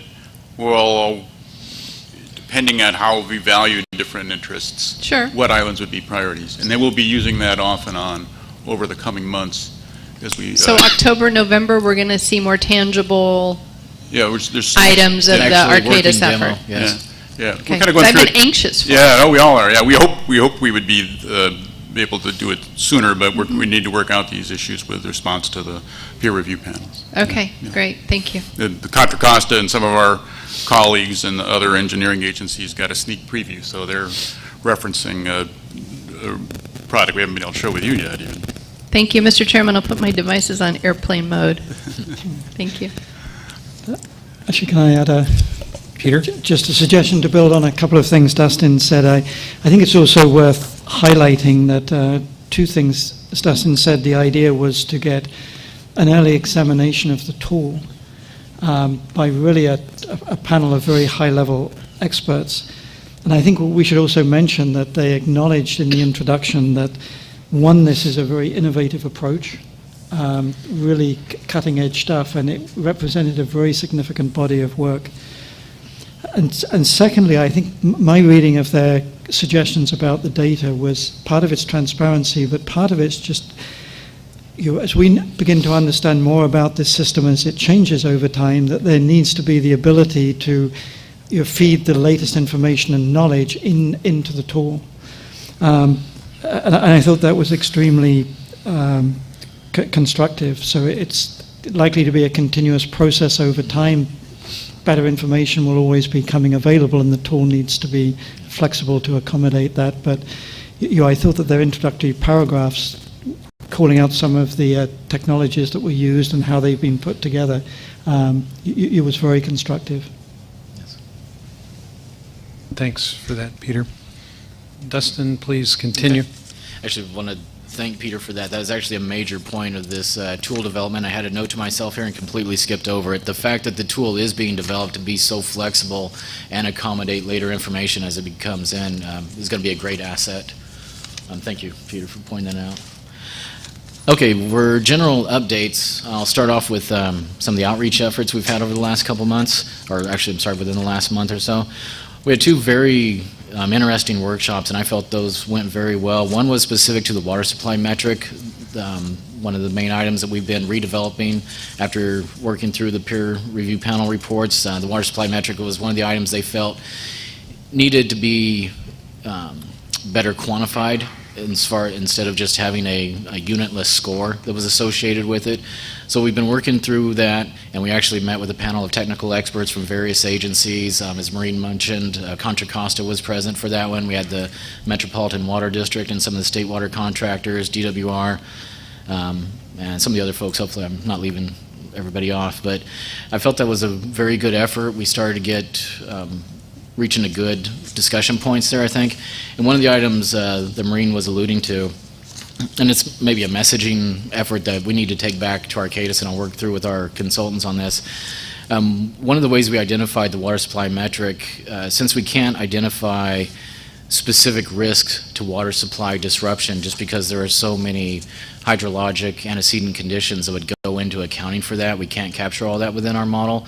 We've been trying to split out the stakeholders and identify those that would be affected by certain levee breaches, either by salinity or by infrastructure conveyance or their facilities, their direct intakes being affected. So what Maureen was alluding to was, how do we group those with state interests? So right now we're approaching it as a state interest of water supply is anybody that is relying on the delta for water supply in some form or another. Either they have a direct diversion out of the delta itself, or they rely on the salinity controls of the 8 western islands, or possibly the through delta corridor of that the state water contractors would like to see as a possible emergency response implementation. So we've broken out some of those groups on just to try to get a little finer detail of who would be affected by various water supply items. And one of the things we're trying to be careful of, just because we've noted particular agencies or interests, we have to be careful not to look like we're setting those folks up as part of the lead-in to the beneficiary pays analysis that the Delta Protection Commission is going to be following on. So it's a message that we need to work through as part of our team, I think, and be cautious of how we present the information and how it'll be used down the road. It's kind of fun because depending on people's points of view, sometimes folks are glad to see the islands that they're interested in are priorities, but sometimes they realize that their interests might mean that they're going to get handed the bill, and so depending on which set of eyes are open at the time the conversation occurs, people have different reactions. Yeah, that's a good point. So I understand Maureen's concerns, and she makes valid points, and we will be working with Contra Costa and the rest of the water supply stakeholders to make sure we're all on the same page moving forward. The other item that we met on was another one of the metrics that we heard from the peer review panel could use a little further refinement, and that was risk to habitat. So we've gone back and revised how we're measuring that, some of the criteria that we're using, and we had a workshop on that one also that I also think went very well, and we got good feedback from those folks. Maybe I'm too optimistic about it, but I don't remember hearing anybody say it was wrong the way we were doing it. Everybody always, with any model development, there's a finer level of detail that you can get to, but I heard a lot of positive reactions during these workshops, so I think we're moving forward in the right direction on those. The only other item I'm going to talk about, I think, is the schedule. As we always do, we bring back our schedule each month. The schedule, I'll say right now, is actually in a little bit of flux. I haven't updated it yet. Excuse me. As Dan mentioned, we were trying to bring back a working demonstration for the council in the near future, so we're trying to develop a timeline of when we'll be able to work that, have a workshop for you folks and actually demonstrate that, but there's a few other issues we need to get lined up beforehand, and once we get those nailed down, I'll be able to have a little better estimate of how the schedule is going to shake out. So next month, hopefully we'll have some more definite timelines on there. Other than the updates, I'll just touch on the next steps a little bit. So as I mentioned, in the next couple months, we want to facilitate a workshop for the council members to actually demonstrate the Delta Levy Investment Strategy Decision Support Tool, where we're at with the methodology, how it's being used as we lead into the analysis. We want to show how the different metrics have been identified and how they're being accounted for in the tool, and how to identify which islands or levees may be at higher risk within the Delta. And also, hopefully within the next month or so or next couple of weeks, we also want to take this tool out to the general public and interested stakeholders within the Delta, and also do public demonstrations of the tool as well. So those are the next major items that we'll be looking for. With that, that's most of my update. Dustin, thank you. Questions of Dustin? Dan, anything further? Not on this item. Okay, thank you both. I think we have one request to comment from Eric Ringelberg on file item 12. Thank you. Eric Ringelberg, Local Agencies of the North Delta, Chair and Council members. So Dustin actually got to part of my point, which was I was in one of the technical support groups, and I had asked if the Science Review Panel questions had been addressed in a formal manner, or if our questions had been responded to. At the time, it wasn't clear what the response process was, so I'm glad to hear that they will be drafting up a response to the key elements. And obviously, put a bunch of scientists together in a room and you're going to come up with some comments they won't be able to address, but I'm glad that's going forward. I'd like to add to make sure that the technical support members also get the key comments basically broken out, tracked, and responded to. Okay. And then one thing I didn't hear in terms of the socioeconomic side, I think the technical team did a really good job of putting a social scientist on a science review panel, and as a hard scientist, we always like to say, well, we need at least one social scientist in the room to make sure we're doing the right thing. And I think a comment in terms of these so-called secondary economic losses that were brought up by Dustin. The secondary economic losses as a result of flooding actually probably, in some cases, maybe the majority of the near-term economic impacts. If you can bring the land back into agriculture, the real economic loss is those immediate loss of farm workers, loss of crop, loss of that yield, which is under contract, so there's a breach of contract that happens, or damages with those. So actually, those are the most important numbers that we look at from an agricultural perspective. So there are a variety of very inexpensive and very straightforward software techniques. Implan is sort of the classic one used for economic analysis. And we've run it actually for Reclamation District 999 for these purposes. It only took us a couple of days to do. And so I'd be happy to talk with staff afterwards about some means of looking at those secondary economic drivers and the multipliers that are typically associated with those. So that's it. Great, Eric. Thank you. And I think if our process follows as it normally does, whatever comments we make on the methodology report will be posted on the website. We'll make a special effort to distribute that directly to the technical pool members too. Great, thank you. Thanks. All right, Dan, you're completed? I think we're ready for file item 13, I think. Okay. That concludes file item number 12. On to the final item of the day, file item 13. And this actually, to me, is sort of an interesting echo, the counterpoint to our discussion about urbanization of the Delta. And I'm going to ask Jessica Davenport to join me. Because we know that there are areas of the Delta, flood-prone areas in the Delta, that have been urbanized. And protecting those urban areas is a top state priority, and it does make, as Councilmember Johnston pointed out, the flood protection efforts very expensive. The principles that you approved last month include two that are relevant to these urban areas. One is that state investment in flood management to protect urban areas is the first priority. And the second is that and that was because that's where the most lives and property are. And the second is that state funding shouldn't assist further urbanization of flood-prone Delta land. And at the broad level, that all, seems pretty common sense, but I think it's always useful to test those, common sense principles with some practical cases and see how does that really work out. That's one of the advantages of planning, where you're kind of reviewing projects at the same time you're trying to think about the big picture and some longer-term strategy. So one of the things that's been useful for us over the last 6 months or so, we've had two projects that we've had a review that illustrate these issues pretty well. One, the San Joaquin County General Plan, which is being updated and has the potential to affect flood-prone urban lands that are now in agriculture.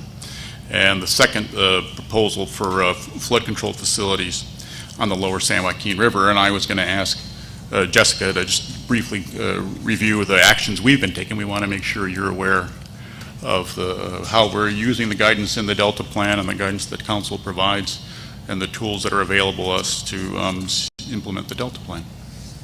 Okay, well, thank you, Dan. So I think Dan basically covered the introduction to the staff report. So I'm going to jump into the discussion that starts on the second page about some of our recent efforts.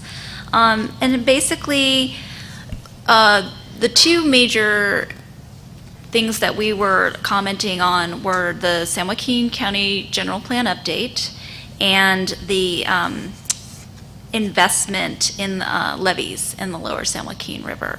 So with respect to the general plan update, our interactions with San Joaquin County planning staff actually started a couple years ago when they were going through some workshops with land use change requests from local landowners and vetting them through their planning commission and getting their draft NOP out. And we had just adopted the Delta plan at that, you the council had just adopted the Delta plan in May, and then their NOP came out. So we were able to reference the newly active regulations of the Delta plan to mention that some of the proposed land use changes would be inconsistent if they were adopted as proposed. And we noted that, so there were 6 major proposals for land use changes that would be inconsistent, and 4 of them were in the 100-year floodplain. And 1 is located in the 200-year floodplain.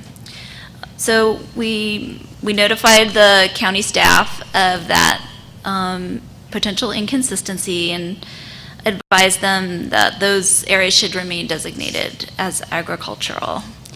And we commented that a lot of the need for land could be met within existing areas that were planned for development through infill and development of areas that were already planned as such in the general plan that was in effect for both the county and the city, the cities where some of these developments were located close to.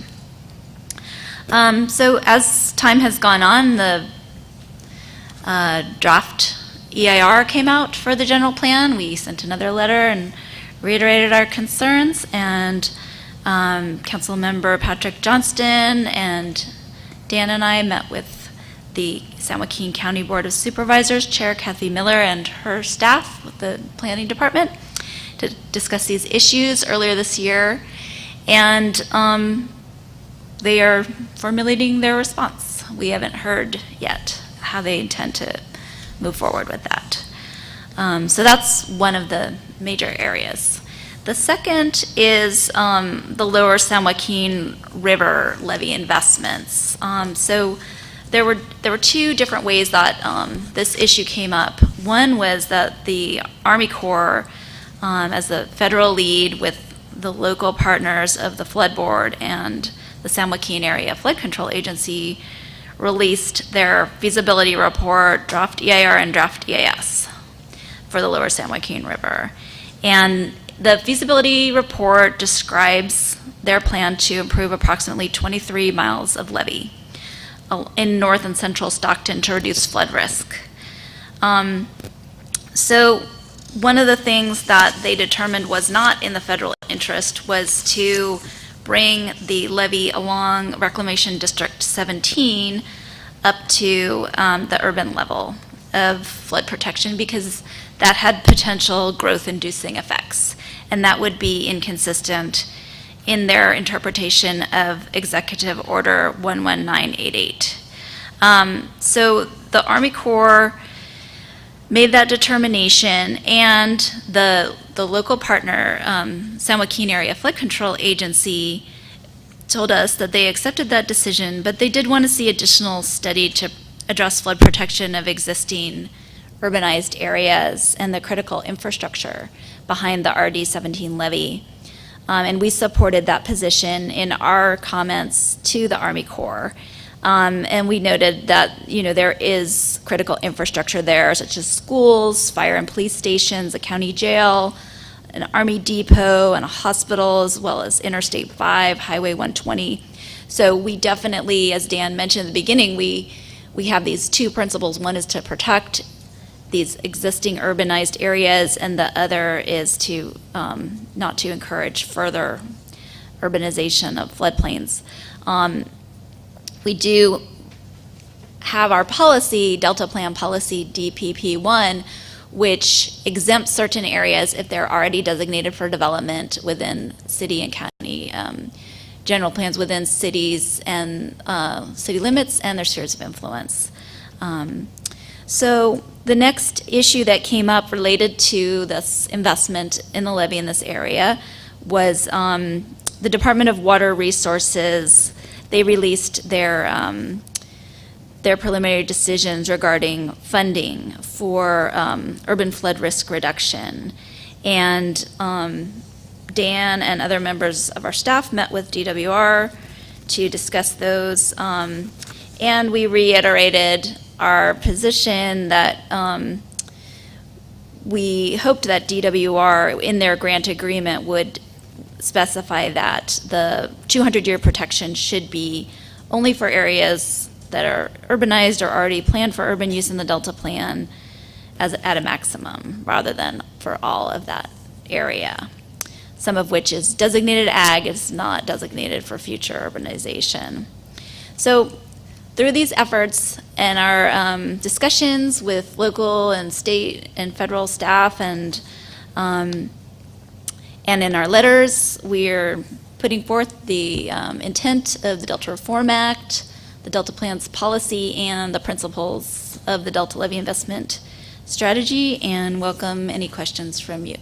Just to remind ourselves, our Reclamation District 17 is that area that includes the southern margins of Stockton, including areas that are within their sphere of influence, as well as areas outside their sphere of influence that the city had planned for urban development, over which they actually have no planning authority under state law. As well, those areas are in the county, planned for agriculture, and then areas that are within Lathrop and its sphere of influence on the south that are planned for development. And it's a challenge to figure out, well, what's the appropriate way to provide flood protection in that area. The current levees aren't adequate. There is, as folks have mentioned, a great deal of development at risk, and all of us share the apprehension about the hazards that provides. At the same time, there's no point in trying to pursue a development that actually ends up putting more folks at risk because we're encouraging additional development in the floodplain. I think my understanding of where the Department of Water Resources is at is they're offered funds to the city of Lathrop to do a feasibility study that would examine a variety of alternatives, including those that didn't provide full urban standards for the entire RD-17 levee system. And we have received a letter that I don't know if you've passed out or not from the city of Lathrop. Okay, we received a letter from them today pointing out first that we've just said some of these areas are planned for urban development, and talking about their understanding of how the Delta Plan applies to those, and some of them may be exempt from any development controls because they have approvals that would grant them exemptions from the definition of covered actions, and then others are areas where our own Delta Plan would say, yeah, residential, commercial, industrial development in these areas can proceed without consistency certifications because those areas are already planned for development. And I think we're broadly agreeing on that, but I'm sure there's details the lawyers would point out if we got into more detailed discussions. But I think our fundamental point is that we have supported discussions with DWR to determine what's the most feasible approach for this area. And we agree it's important to provide flood protection for the existing development. The city's concern, and this was mentioned to us last month when we had testimony from the San Joaquin County Flood Control Agency, that they're relying on development within the city boundaries to provide the funds from in lieu fees from developers to help pay the local share of RD-17 levee improvements, and that's important. At the same time, we've just lost half the cost of these projects, with the Corps of Engineers saying, hey, because you're going to be urbanizing additional areas that are flood prone and are not now urbanized, we're not going to be in. And so we've got to figure out a way where we can develop the most feasible project that we can actually pay for with the funds that are available. So I think our conclusion is that DWR is doing the right thing and trying to work with the city of Lathrop to explore what the feasible alternatives would be and figure out what makes sense. It shows, I think, the complexity of getting partway in with development and finding out you don't have the flood protection you want, and then trying to figure out, oh, gee, what are we going to do about this? And it's not an easy situation for anybody. So we appreciate you updating us and highlighting these Delta Plan issues. Jessica, you mentioned that you've been working, our staff has been working with San Joaquin County for a couple of years. I presume this is the first county general plan update that's bumped into the Delta plan? Sacramento County. City of Sacramento. Okay, yeah, is an example, and I think a couple others have been right around us. Yolo County's done work recently, but in general, those haven't affected the rural parts of those counties, and so within the Delta, they really haven't had an effect. Same thing with the city of Sacramento in general. Well, with the city of Sacramento, they got a determination from the Sacramento Area Council of Governments that they were consistent with the Sustainable Community Strategy. Right. So they were exempt from the Right. covered action process. I guess where I was leading to, are we in communication with each of the county planning departments, maybe providing a reminder that the Delta plan exists and it is a general plan update consideration? Yes. Good. We actually talk to them even more frequently because when projects come up within their counties, they are reviewing them to determine whether they are covered actions, like, their restoration projects that come up and things like that. So we're in contact with them about things like that. Okay. Good. As Mary? well as the general plan updates. Yeah. Just a clarification, Mr. Chairman, Jessica and Dan, we're talking about two different jurisdictions, right? City of Lathrop and San Joaquin County on their local land use? Okay, because the general plan amendment is through the County of San Joaquin, but the City of Lathrop provided a letter. Right. So the area of RD17 includes jurisdiction of Lathrop, Stockton, and San Joaquin County, but the application to DWR for a planning grant came from City of Lathrop. Okay, which is why it would be helpful for my second request to have a map when we're talking about these areas. I don't know these areas as specific as others may, so it'd be great to have a map indicating these areas, the size of the areas that are being sought to be put into the general plan for development by the County of San Joaquin, and then its relationship to the primary and the secondary zones. That would be helpful for me, Mr. Chairman, in order to visualize, again, we're getting back to the qualitative and the quantitative information that we should be having before us, not just the policy piece. Sure. Thank you. Thank you. Any other comments or questions? Dan or Jessica, anything further? No. All right. The only request to address the council comes in the form of the letter from the City of Lathrop. Are there any other public comments? I'm not going to read this into the record. We'll post it on the website. Ladies and gentlemen, that concludes our work for the day. We will adjourn and reconvene here at 9 o'clock tomorrow morning. Have a good evening.